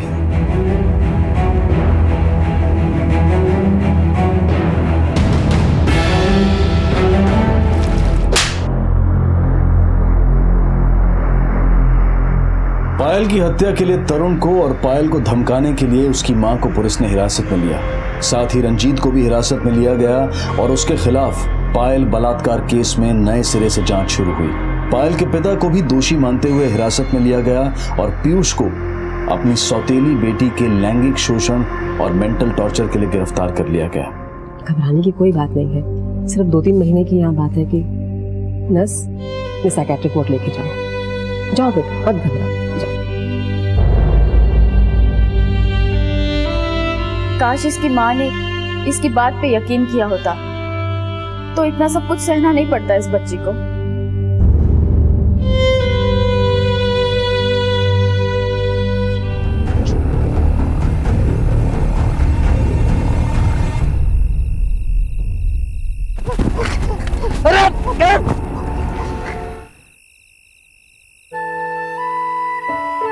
तूने क्या मांगी मन्नत में? अच्छा, तू चाहती है मैं बता दूं ताकि मेरी मन्नत पूरी ना हो? बड़ी चंट है तू। अरे हमारे दिए वापस नहीं आ रहे। देख वहां कुछ है, चलना देखते हैं। आना आना। अरे रुकना देख।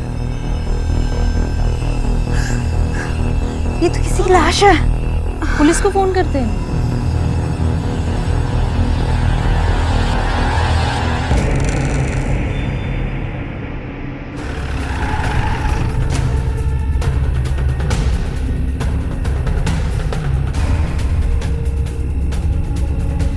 बॉडी बाहेर काढा।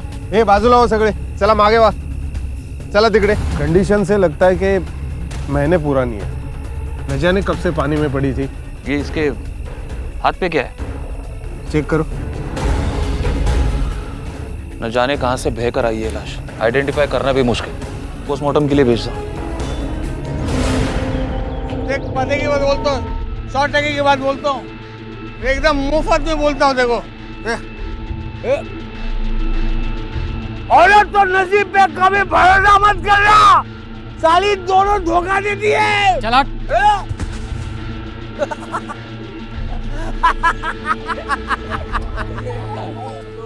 क्या आदमी है यार।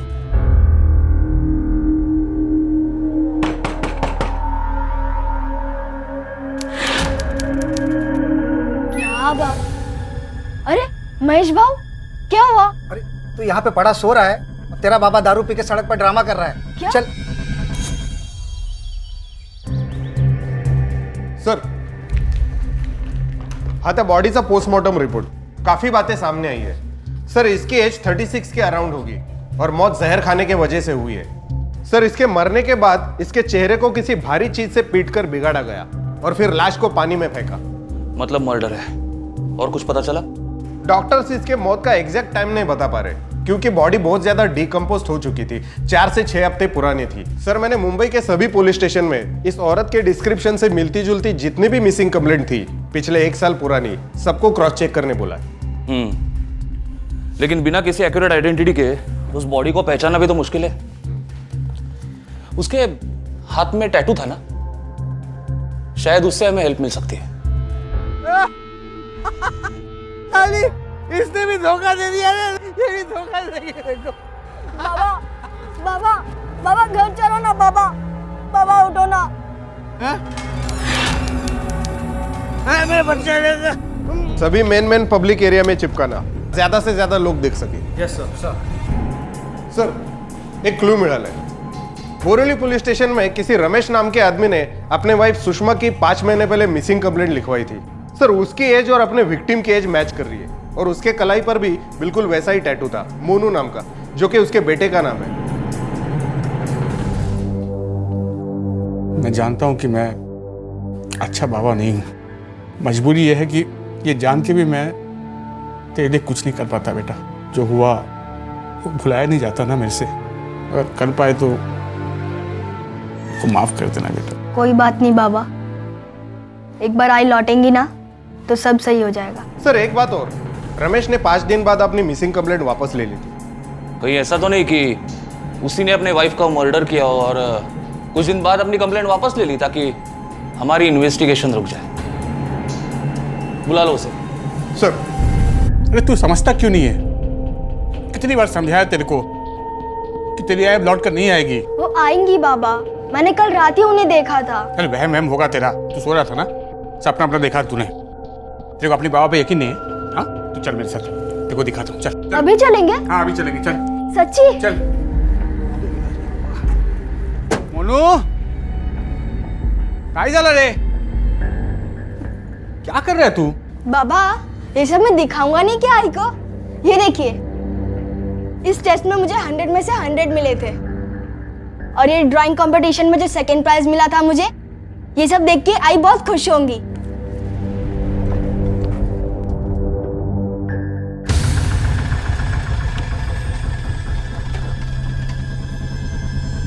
ये देख, यहाँ तो ताला लगा है, मतलब कि यहाँ आई नहीं है। हेलो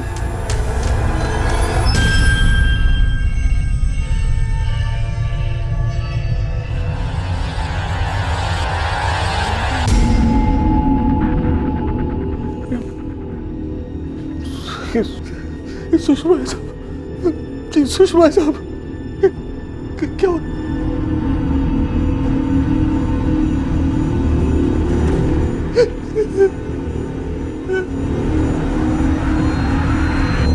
4 महीने पहले तुम्हारी बीवी सुषमा गायब हो गई। 12 जून को तुमने बोरिवली स्टेशन में उसकी मिसिंग की कंप्लेंट लिखवाई। कुछ ही दिनों में कंप्लेंट वापस भी ले ली, जबकि तब तक उसका कोई पता नहीं चला था। क्यों? जब वो गायब हुई थी साहब तो मैं बहुत परेशान हो गया था। सब कुछ लूट गया था ऐसा लग रहा था साहब। दिन रात एक कर दिया था मैं उसे ढूंढने में, यहाँ तक कि अपने गली मोहल्ले में सब जगह ढूंढा उसको। पड़ोसन रिश्तेदारों के घर भी गया, लेकिन उसका कहीं पता नहीं चला साहब। पर पुलिस को भी नहीं मिली वो। फिर जब मैंने सारी उम्मीद छोड़ दी, फिर अचानक एक दिन मेरे सामने आ गई साहब, नायगांव के कामन नगर में। मैं लोडिंग टेम्पो चलाता हूँ साहब, लोगों का सामान इधर से उधर पहुँचाता हूँ। मैं एक पार्टी का माल डिलीवरी करने गया था मार्केट में, तब मैं अचानक सुषमा को किसी के साथ देखा साहब। वो किसी मर्द के साथ थी साहब, हाथ में हाथ डाल के चली जा रही थी मार्केट में। मैंने उसका पीछा किया साहब, फिर मैं देखा कि वो उस मर्द के साथ कि घर के अंदर गए। मैंने उसके हाथ में टैटू देखा साहब, उसके हाथ में जो टैटू था वो सुषमा का ही था। मैंने कोशिश किया वो घर के पास जाकर उसको देखने की, फिर अचानक साहब मैं देखा, करंट दौड़ गया साहब मेरे अंदर। मैं देखा कि दोनों, आपने देखा होगा साहब कि बच्चे लोग कैसे मिट्टी का घर बनाते हैं बीच पर, और अचानक लहर आती है और सारा बहा के ले जाती है। लगता है कि वो घर था ही नहीं साहब। मेरी भी ऐसी हालत हो गई है, समझ में नहीं आ रहा साहब कि खुद को संभालो कि अपने बच्चे को।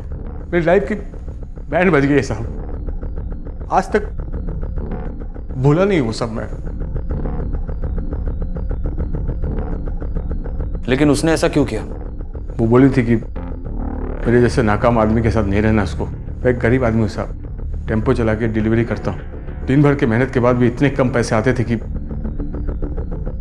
जेब में हाथ डाल के ढूंढने पड़ते थे कि कहाँ गए। कौन सी औरत नाकाम नहीं बोलेगी मेरे जैसे आदमी को साहब। सुषमा से लात खाने के बाद भी मैं खुद को हमेशा यही समझाता रहता था कि एक दिन उसका दिल बदलेगा, हालत बदलेगी और मेरे पास वापस लौट के आएगी।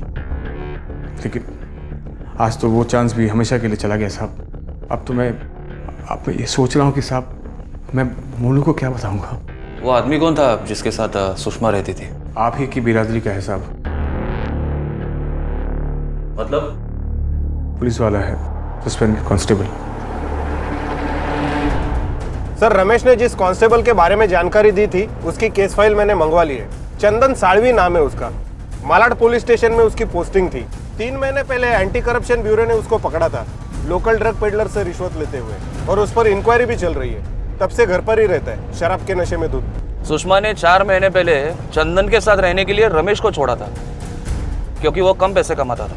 तो जिस तरह की औरत ये सुषमा लग रही है, उस हिसाब से तो वो चंदन से काफ़ी जल्दी परेशान हो जाएगी, क्योंकि वैसे भी एक सस्पेंडेड और अल्कोहलिक से उसे क्या मिलता होगा? सर कहीं ऐसा तो नहीं दोनों के बीच झगड़ा हुआ हो और चंदन ने सुषमा को मार डाला हो?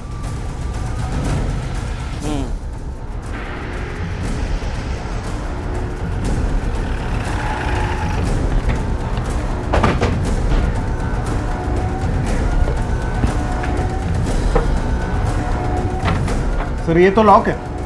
कहीं ऐसा तो नहीं कि उसे पता चल गया हो कि हमें सुषमा की लाश मिली है और पकड़े जाने की डर से वो भाग गया हो? एक काम करा, मोबाइल ट्रैकिंग को हटा और कॉल रिकॉर्ड चेक करो। सर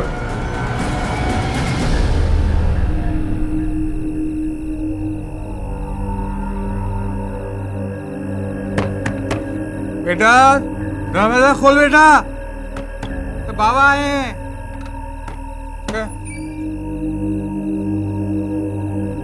तुझे जगा दिया, सॉरी।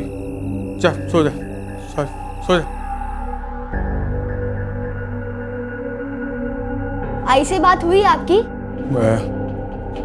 पानी लेके आओ।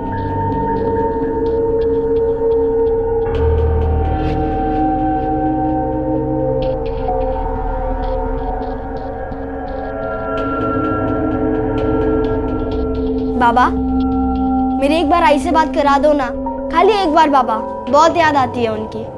फिर वही बात, तेरी आई चली गई है, अरे मर चुकी है तेरी आई। अभी इसकी लाश देख कर आ रहा हूं मैं, अब कभी नहीं आएगी वापस। अरे मर गई तेरी आई, मर गई हो, हम लोग के पास नहीं आएगी हो। अरे मरने वाले कभी वापस नहीं आते, भूल जाओ अपनी आई को, मर गई। अपनी पत्नी सुषमा द्वारा दिए गए धोखे की वजह से रमेश हर रोज टूटकर बिखर रहा था। वो ये भी जानता था कि इस तरह कमजोर पड़कर वो अपने मासूम बेटे की जिंदगी और उसके भविष्य को भी दांव पर लगा रहा था। लेकिन फिर भी वो अपने आप को संभाल नहीं रहा था, तो सिर्फ इस उम्मीद में कि एक ना एक दिन सुषमा को अपनी गलती का एहसास होगा और वो उसके पास लौटकर उसे संभाल लेगी और तब सब ठीक हो जाएगा। लेकिन सुषमा की मौत की खबर ने उसके इस बहाने को भी उससे छीन लिया था। सुषमा मर चुकी थी और अब रमेश को अपनी जिंदगी में अंधेरा नजर आ रहा था, सिर्फ घना काला अंधेरा।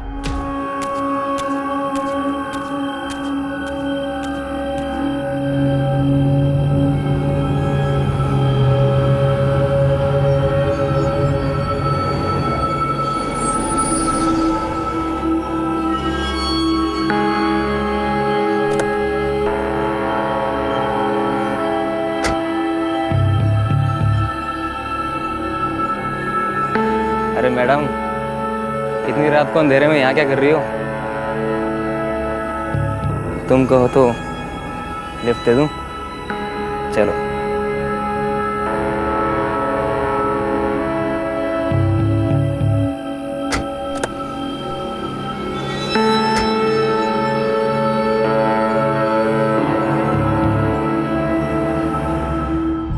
सर चंदन सर नंबर पालघर मध्ये ऍक्टिव्हेट आहे, लेकिन वो फोन नहीं उठा रहे और पिछले 15 दिन से काफी ट्रैवल भी कर रहा है। एक काम करा, पालघर पुलिस स्टेशन को उसके लोकेशन डिटेल्स और फोटोग्राफ भिजवा दो। सर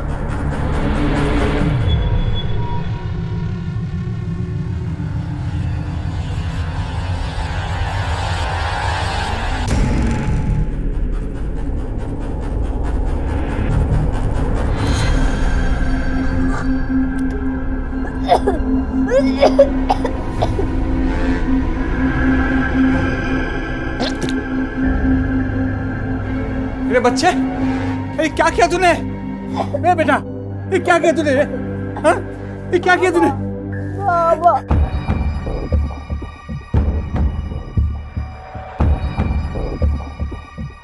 सर एक कंप्लेंट लिखवानी थी। बैठो, बताओ। सर मेरा नाम आशीष खेतान है और सर मैं कल ही दिल्ली से आया था मुंबई घूमने के लिए। सर यहाँ की नाइट लाइफ के बारे में बहुत कुछ सुना था। सर उसी नाइट लाइफ को देखने के लिए मैं घर से बाहर निकला था। सर कल रात जब मैं पार्टी से अपने घर वापस आ रहा था तो सर जैसे ही मैंने सर वेस्टर्न हाईवे से स्लिप रोड की तरफ से लेफ्ट लिया तो सर सामने मुझे एक लेडी दिखाई दी सर, जो मुझसे लिफ्ट मांग रही थी।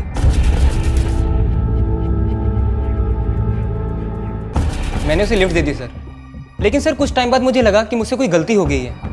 वो लेडी सर कुछ ठीक नहीं थी। ठीक नहीं तो मतलब? मतलब सर वो मुझे कुछ अजीब तरीके से देख रही थी सर, कभी स्माइल पास कर रही थी तो कभी कुछ। सर जब मैंने उसे पूछा कि आपको जाना कहाँ है, तो बोलती जहाँ आप जा रहे हो मुझे साथ ले चलो। उसकी उम्र कितनी होगी? सर मुझसे तो ज़्यादा थी। फिर? सर मैं थोड़ा बहक गया था सर। इससे पहले सर मैं कुछ करता, सर उसने अपने कपड़े फाड़ने शुरू कर दिए सर। और सर मैंने उसे रोकने की कोशिश की तो सर उसने अपने नाखूनों से सर अपनी पूरी बॉडी को सर खरोदना शुरू कर दिया।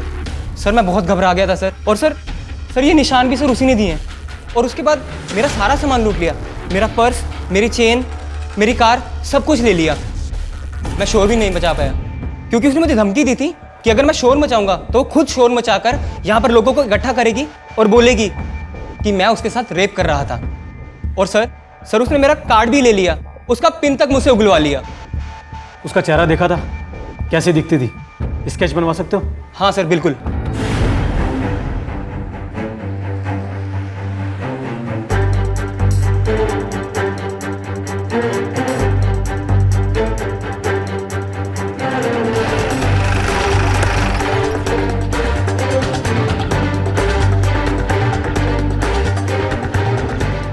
बाहर क्यों रहे हो साहब? चंदन किधर? कौन चंदन साहब? मैं किसी चंदन को नहीं जानता। बेवकूफ समझता हमारे को? बेवकूफ समझता है? साहब सच्ची बोल रहा हूँ। कौन चंदन साहब? मैं बताता हूँ तुझे मैं किसकी बात कर रहा हूँ। में चंदन नहीं मिला, ये मोबाइल मिली है, शायद उसी का है। ये मोबाइल कहाँ से है? मुझे नहीं मालूम साहब, मेरे ट्रक में कहाँ से है, मेरा नहीं है साहब। लेके चलो बेटा। बेटा दारू पी थी तूने? क्यों? आप ही बोलते हो ना कि मैं गम भुलाने के लिए पीता हूँ। मुझे आई की बहुत याद आती है बाबा, इसलिए मैंने सोचा कि अगर मैं ये पीऊँगा तो मुझे आई की याद नहीं आएगी। तेरी आई सही कहती थी शायद।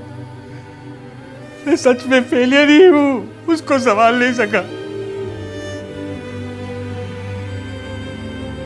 रो मत बाबा, आप फेलियर नहीं हो, बहुत अच्छे हो आप। नहीं बेटा, मैं नहीं हूं, मैं अच्छा नहीं हूं, लेकिन मैं अच्छा बनूंगा। मैं हाथ नहीं लगाऊंगा दारू को। सच्ची बाबा? पक्का कभी नहीं लगाऊंगा मैं हाथ।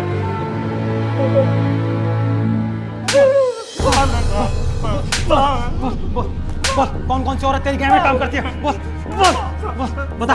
मुझे मत मारो साहब, मैं सच बोल रहा हूँ। मैं तो आपके एरिया में काम भी करना बंद कर दिया साहब। ये औरत कौन है मुझे नहीं मालूम साहब। तो किस गैंग में काम करती है तो तुझे मालूम होगा ना। उस लड़की का स्टेज बन गया सर। देख इसको ध्यान से, पहचानता है इसको? नहीं साहब, ये औरत को मैंने आज तक कभी नहीं देखा साहब। ये कोई नई औरत लग रही है साहब।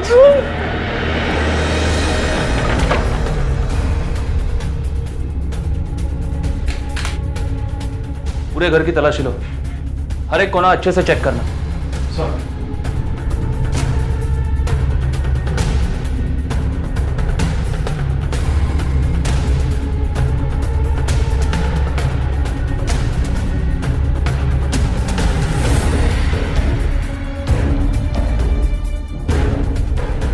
दीक्षित सर, ये सब फ्रीज का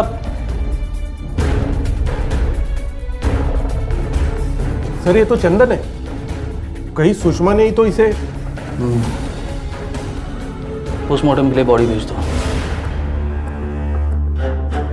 सर, चंदन का पोस्टमार्टम रिपोर्ट करीब 10 दिन पहले उसकी मौत हो चुकी थी, यानी सुषमा के मौत के 2 हफ्ते बाद। यानी उसे सुषमा ने नहीं मारा। कॉजेज ऑफ डेथ हाइपोथर्मिया और सफोकेशन। मतलब वो जिंदा था जब उसको फ्रीज के अंदर डाल दिया गया और बॉडी टेम्परेचर गिरने की वजह से उसकी मौत हो गई। जी सर, उस वक्त वो जिंदा था लेकिन बेहोश था। उसे स्लीपिंग पिल्स की काफी हेवी डोज दी गई थी, जरूर उसे धोखे से खिलाई होगी। सर, सुषमा अगर पहले ही मर चुकी थी तो फिर और कौन हो सकता? हो सकता है कि दोनों से बदला लेने के लिए रमेश ने चंदन और सुषमा दोनों को मार डाला।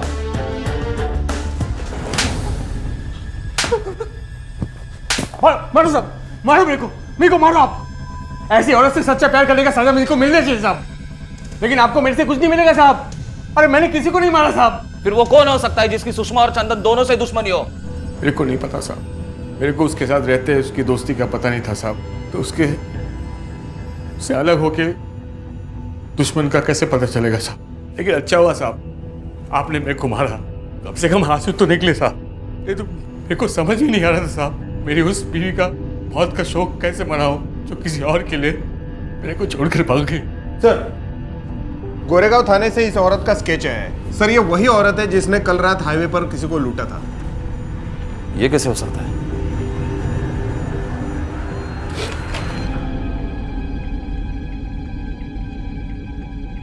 सुषमा साहब, ये आप मुझे क्यों दिखा रहे हैं? क्योंकि कल इसने किसी को लूटा है। लूटा? ये कैसे हो सकता है साहब? मेरा मतलब सुषमा तो आपने तो कहा साहब, सुषमा अभी बॉडी वो तो मर चुकी है ना साहब। वही तो मैं जानना चाहता हूँ, जिस बॉडी का हमने पोस्टमार्टम करवाया, जिसकी चिता तुमने जलाई, वो फिर से जिंदा कैसे हो गई? नहीं सर, नहीं वो मिस्टेक हुआ साहब। नहीं वो ये हो ही नहीं सकता साहब, वो तो ऐसा नहीं कर सकती साहब। वो मैं बोल रहा हूँ साहब, कोई मिस्टेक है साहब, ये मेरी सुषमा ऐसा नहीं कर सकती साहब। कितनी % गारंटी के साथ कह सकते हो कि जिस औरत ने तुम्हें लूटा ये वही है? ऐसा भी हो सकता है कि तुमने उसका चेहरा ठीक तरह से ना देखा हो या तुमसे कोई गलती हो रही हो। सर जब इसने चाकू मेरी गर्दन पर लगाया था ना सर, इसका चेहरा यहाँ था। सर मैं इसे कैसे भूल सकता हूँ? और सर मैं 100% श्योर हूँ कि ये वही है। ठीक है, जा सर। कहीं ऐसा तो नहीं कि गलती हमसे हो रही हो? मतलब जिस बॉडी को हमने सुषमा की बॉडी समझी वो किसी और की हो। उसका चेहरा तो काफी बिगड़ा हुआ था, हमने तो सिर्फ उसके हाथ पे जो टैटू था उससे उसे आइडेंटिफाई किया था। लेकिन ऐसा टैटू तो किसी के भी हाथ पे हो सकता है। हो सकता है कि सुषमा जिंदा हो और पैसा कमाने के लिए उसने ये नया धंधा शुरू किया। सर इसका मतलब सुषमा ने अपने मौत का दिखावा किया ताकि वो पकड़ी न जाए। उसके बाद उसने चंदन को मारा और अब लोगों को ठगने का काम कर रही है।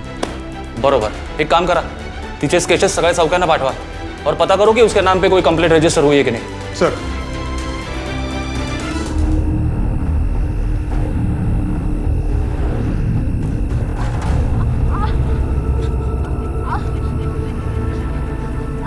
रुको। अंकल अंकल प्लीज मेरी हेल्प करिए। मैं प्रेग्नेंट हूँ, मुझे हॉस्पिटल तक पहुँचा दीजिए। चलिए चलिए, मैं आपको हॉस्पिटल पहुंचाता हूँ। आइए मैं आपको ले चलता हूँ। आराम से आराम से, कुछ नहीं। ठीक है, हाँ हाँ ठीक है। अंकल जल्दी करिए। आप चिंता मत कीजिए।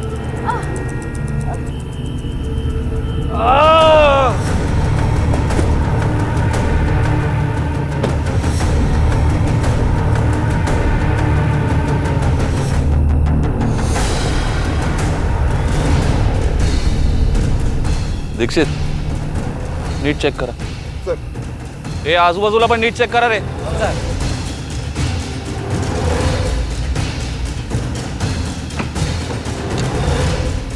तुम्हें कैसे पता चला इस मर्डर के बारे में? साहब अभी थोड़ी देर पहले जब मैं जा रहा था ना तो ये भाई साहब किसी औरत को लिफ्ट दे रहे थे, पर मैं जब लौट के आया तो ये मरे हुए थे, तो मैंने आपको फोन कर दिया। सर गला काट कर मारा गया है और वॉलेट भी गायब है। लगता है चोरी के मोटिव से मर्डर किया है। और कुछ मिला गाड़ी में? अभी तक तो नहीं। सर फ्रंट सीट के नीचे झुमका मिला। दीक्षित सर, मुझे ऐसा क्यों लग रहा है कि मैंने इस झुमके को पहले कहीं देखा है, लेकिन याद नहीं आ रहा। सर ये झुमका जिसका भी है लगता है वो भी इसके साथ गाड़ी में थी। सर आगे टर्न पे कुशन मिला है, इस पे खून के निशान भी हैं। एक काम करो, इसे भी इसके साथ फॉरेंसिक लैब भिजवा दो और बॉडी को पोस्टमार्टम के लिए भिजवा दो। सर। दीक्षित सर, इस आदमी के घर पे फोन करो, शायद उनके घर वालों को पता हो कि इसके साथ जो औरत थी वो कौन थी। सर। क्या तुम उस औरत को पहचान पाओगे? हाँ मैंने ध्यान से देखा नहीं था, लेकिन मैं कोशिश पूरी कर सकता हूँ। स्केच बनाने के लिए मदद करोगे हमारी? हाँ सर बिल्कुल। साहब मैं नहीं जानती ये किसका झुमका है। उस दिन वो अकेले ही गए थे घर से, उनके साथ कोई भी नहीं था। आपने बताया कि आपके पति आपकी बेटी की शादी के लिए बैंक जाके पैसे निकालने वाले थे, लेकिन हमें तो गाड़ी में कोई पैसे नहीं मिले। आपको किसी पे शक या कोई ऐसा जो जानता था कि आपके पति बैंक जाने वाले हैं? नहीं साहब। ठीक है, आप जा सकते हैं।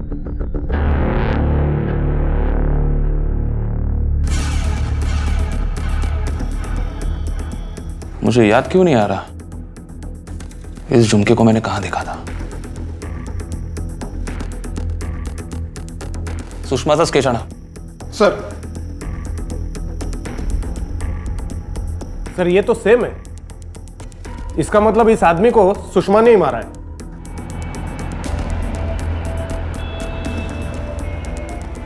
सर फॉरेंसिक रिपोर्ट आ गई है। कुशन पर जो ब्लड मिला था वो विक्टिम का ही था।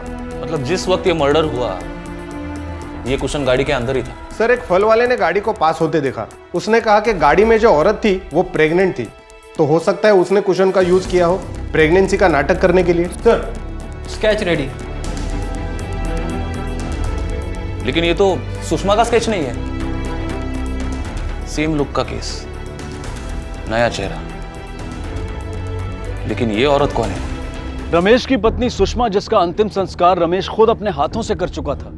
वो न जाने कैसे जी उठी थी और रात के अंधेरे में लोगों को लूट रही थी। इससे पहले कि पुलिस इस पहेली को सुलझाने के करीब भी पहुंच पाती, इस पहेली में एक और महिला का चेहरा आ जुड़ा जो कि सुषमा का नहीं था। लेकिन वारदात और उसे करने का तरीका ठीक वैसा ही था जैसा कि सुषमा का था। और पुलिस अब समझ नहीं पा रही थी कि जांच को आगे बढ़ाया जाए तो किस दिशा में। सर हो सकता है सुषमा ने और औरतों के साथ मिलकर गैंग बना लिया हो लोगों को ठगने और लूटने के लिए। हो सकता है। वैसे भी सुषमा का आज तक कोई पता नहीं चला। अगर हम इस नई औरत को ढूंढ पाए तो शायद कुछ मदद हो। सर ये भी हो सकता है सुषमा इस औरत को पहले से जानती थी। रमेश से दोबारा बात करनी पड़ेगी। कैसे हो सकता है कि सुषमा की बॉडी पहचानने में तुमसे कोई गलती हुई हो? आपने तो खुद देखा साहब, बॉडी थी किधर, पूरी तरह सड़ गई थी साहब। चेहरा भी पूरा गायब था। वो तो मैं उसके हाथ में जो मोनी का नाम का गोदना था ना साहब, उसी से पता चला कि वो उसी का है साहब। इसे पहचानते हो? नहीं जानता हूँ साहब, कौन है ये? मुझे हर उस आदमी का नाम चाहिए जिसको सुषमा पहचानती थी। उसकी सहेलियां, उसके रिश्तेदार, हर किसी का नाम चाहिए मुझे। आप सुषमा खास किसी से मिलती नहीं थी, बस आस पड़ोस में थोड़ा बहुत या कोई सामने से आ गया टकरा गया तो दुआ सलाम कर लेती थी बस। लेकिन मेरी मम्मी तो मुझसे मिलने आती थी, मैंने उन्हें देखा है। अरे साहब ये बच्चा है, ये क्या है ना, इसको वहम हो गया है कि मम्मी इसको दिखती है घर में। अब आप ही बताइए साहब, ऐसा हो सकता है क्या? हो सकता है, क्योंकि हमें अभी लगता है कि सुषमा जिंदा है और मोनू जो कह रहा है वो सही है। अब से हमारा एक आदमी तुम्हारे घर पे नजर रखेगा और अगर तुम्हें या मोनू को अगर सुषमा दिखे तो हमें इन्फॉर्म कीजिएगा, ठीक है? आजूबाजूला चौकशी करा, जितनी इन्फॉर्मेशन मिली उतने हमारे लिए अच्छा है। सर सुषमा? हाँ साहब, 4 महीने पहले ही दोनों रहने आए थे यहाँ पे। शुरू के 1-2 महीने आते जाते दिखती थी, पर अचानक गायब हो गई। पर किसी से ज्यादा बातचीत नहीं थी उसकी। फिर पता चला अचानक भाग गई किसी के साथ। साहब वो बहुत चुपचाप रहती थी, कभी मोल भाव भी नहीं करती थी। नहीं, अकेली और चुपचाप रहने वाली औरत चंदन के कांटेक्ट में कैसे आई? तेज समझत नहीं है सर। सुषमा अगर इतने रिजर्व टाइप की थी तो चंदन उसके सामने भी रहता था तो भी उससे बात नहीं करती थी। प्यार होना तो बहुत दूर की बात है। चंदन के पड़ोस में पूछताछ करनी पड़ेगी कि जब वो वहां रहती थी तो वो कैसे बिहेव करती थी। पता तो चलेगी उसका ओरिजिनल बिहेवियर कैसा था।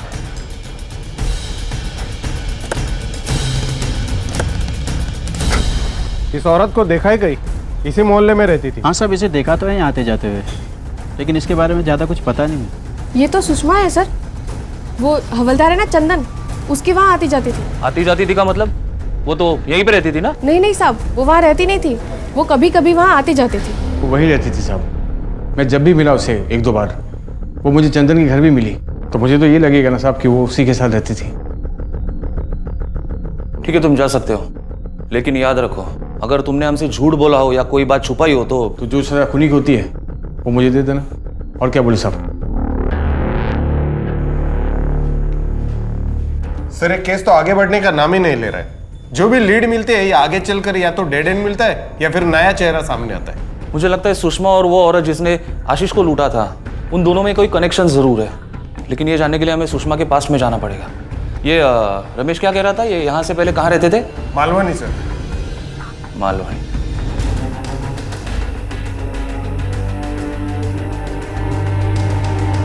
सुषमा और रमेश आपके पास वाले घर में रहा करते थे ना? आपने इस औरत को कभी सुषमा के साथ देखा है? नहीं साहब, मेरी बेटी की सहेली थी सुषमा, लेकिन मैंने इसे उसके साथ कभी नहीं देखा। आप यकीन के साथ कैसे कह सकते हैं? ये देखिए, इस तस्वीर में ये है सुषमा, ये है मेरी बेटी और ये उसकी 2 सहेलियां। ये सुषमा कैसे हो सकती है? स्केच दिखाओ। ये है सुषमा। नहीं, ये सुषमा नहीं है, ये कोई और सुषमा है। एक मिनट। सुषमा के पति का नाम रमेश है, जो एक टेम्पो ड्राइवर है, और उनके बेटे का नाम मोनू है। आप सही कह रहे हैं, लेकिन वो ये सुषमा है, आप वाली नहीं।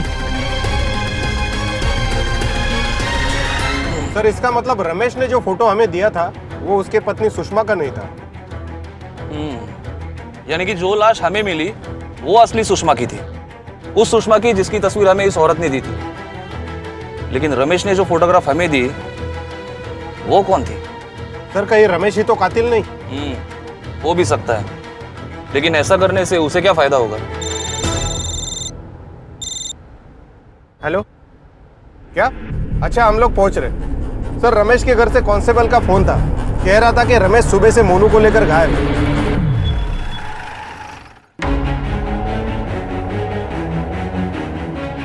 ताला तोड़ दो। हर एक कोना अच्छी तरह से चेक करो।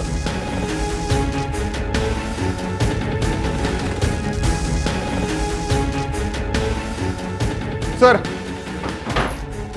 एक भी पैसा नहीं है घर में, जितने भी वैल्यूएबल आइटम्स थे वो भी गायब है, लगता है भाग गया।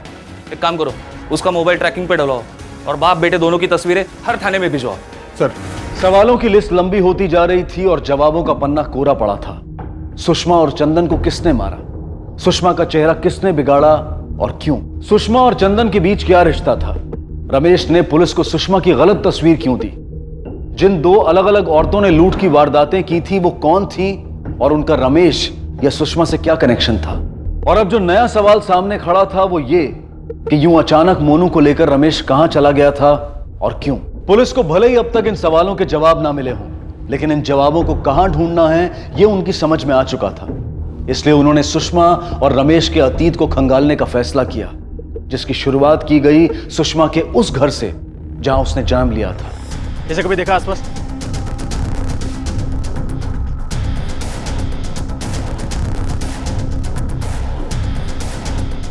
इसको देखो, इस बच्चे को देखा था? हाँ साहब, ये बच्चा किसी औरत के साथ माझीवाड़ा वाला बस में बैठा था। माझीवाड़ा वाला बस में?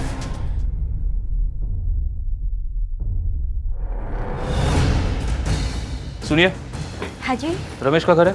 हाँ जी। मुंबई पुलिस, रमेश के बारे में बात करनी है। रमेश के? क्या हुआ रमेश को? कई दिनों से रमेश मिल नहीं रहा है, लापता है, इसलिए उसकी तहकीकात करने हम लोग यहाँ आए।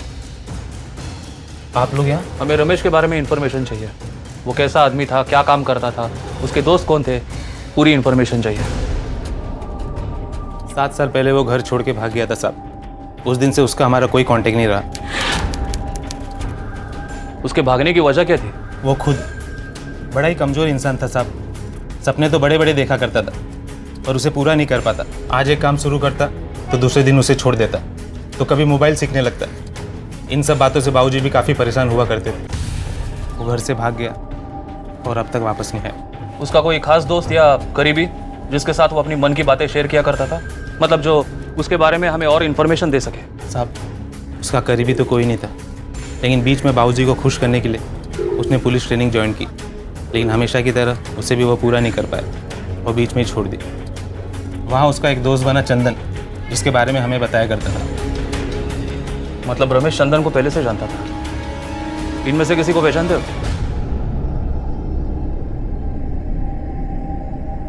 हाँ sir.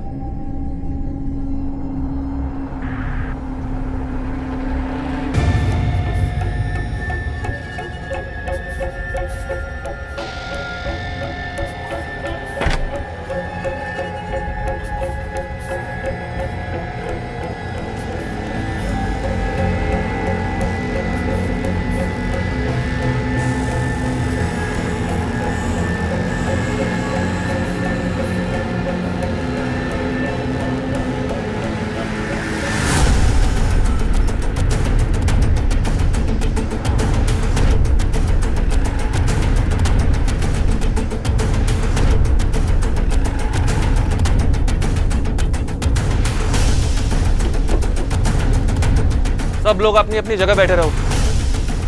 Dixit sir, NEET 14।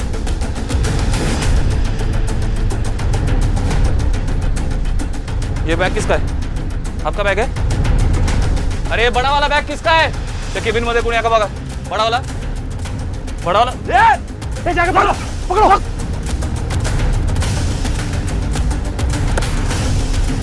Bag उघडा। सर।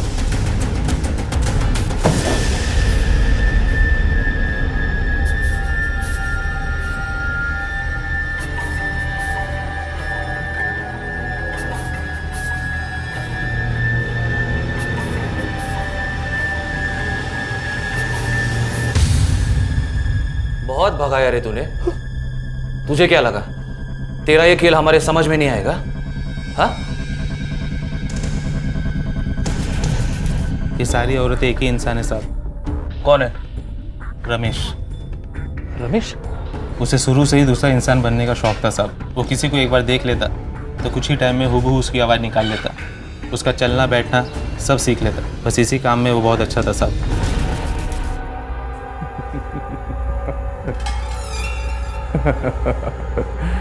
चलो, मेरे भाई ने मेरी तारीफ तो की।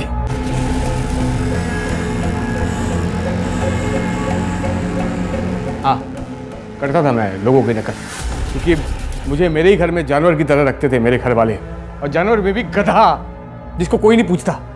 गधा, नालायक, निकम्मा, आवारा। अरे ये सब सुन सुन के बड़ा हुआ मैं। आदत हो गई थी मुझे, और मैं खुद अपनी इज्जत करना छोड़ दिया था। अपने आप को नफरत करता था मैं। आईने में देखना भी मुझे पसंद नहीं था। जब मैं कोई और रूप लेता था ना साहब, तो मुझे लगता था कि ये मैं नहीं हूँ, कोई और है। मतलब रमेश नहीं हूँ। फिर एक दिन मैं घर से भागा। मेरे पास पैसा कमाने का कोई और तरीका नहीं था साहब, सिर्फ ये हुनर था जिसको मैंने इस्तेमाल किया। और अच्छा किया साहब, बहुत अच्छा कमाना शुरू कर दिया था मैंने। Are you all right? अचानक मेरी बीवी को सब कुछ पता चल गया कि मैं क्या क्या कर रहा था। तुम इतना गिरा हुआ काम कैसे कर सकते हो? छी, तुम! माफ कर दो। उसने मुझे धमकी दी साहब, धमकी दी कि मैं पुलिस को सब कुछ बता दूंगी। मैं उसको विनती किया, मैं सब कुछ छोड़ दूंगा, मैं सब कुछ छोड़ दूंगा, मैं अच्छा इंसान बन जाऊंगा। लेकिन मेरी बात मानने को तैयार ही नहीं। मैंने उसके पैर पड़े साहब। और वहाँ सुषमा बन के मैं बाहर निकलता था, ताकि कोई भी मुझे औरत की भेष में देखे तो उन लोगों को शक ना हो। मैंने अपने बेटे को समझाया कि उसकी आई भाग गई है। तुमने हमें सुषमा की गलत तस्वीर क्यों दी?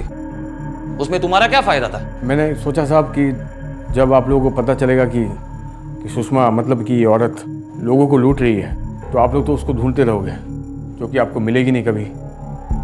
और मैं अपना काम आसानी से करता रहूँगा। और चंदन, वो तो तेरा दोस्त था ना, उसे क्यों मारा? सिर्फ दोस्त नहीं साहब, मेरे बिजनेस में पार्टनर भी था। वो पुलिस वाला था ना साहब, तो लोगों को जानता था। वो माल को बेचने में मेरी मदद करता था। जिम्मेदारी उसी की थी। क्या ना साहब, था तो आप लोग जैसे पुलिस वाला ना।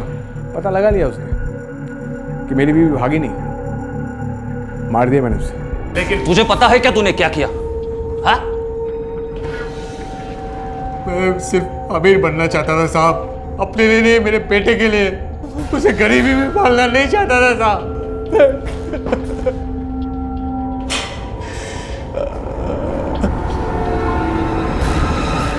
रमेश के भाई और सुषमा के माता पिता दोनों ने मोनू की जिम्मेदारी लेने से इनकार कर दिया है। इसलिए अब वो अनाथ आश्रम में रहता है और पूरा दिन बस एक ही बात सोचता रहता है कि उसके साथ जो हुआ वो क्यों हुआ। इस कच्ची उम्र में उस मासूम के दिमाग पर पड़ी ये छाप, ये इंप्रेशन उसे क्या बनाएगा, कहाँ ले जाएगा, ये कहा नहीं जा सकता। ये बेहद जरूरी है कि हम अपने बच्चों से व्यवहार करने और अपनी जिंदगी से जुड़ा हुआ कोई भी फैसला लेने से पहले समझदारी से काम लें, क्योंकि हमारी कही गई कोई ये गलत बात, हमारा लिया गया कोई ये गलत फैसला हमारे बच्चों की जिंदगी बर्बाद कर सकता है। इसी विचार के साथ अब मैं अनूप सोनी आपसे विदा लेता हूं। फिर मुलाकात होगी अगले एपिसोड में एक और चौंका देने वाले केस के साथ। तब तक अपना और अपने परिवार का ख्याल रखें और देखते रहें क्राइम पेट्रोल डायल 100। सबक एक को सीख हम सबको। जय हिंद। क्राइम पेट्रोल के और भी दिलचस्प कहानी देखने के लिए हमारे चैनल को सब्सक्राइब करें और बेल आइकॉन दबाना न भूलें।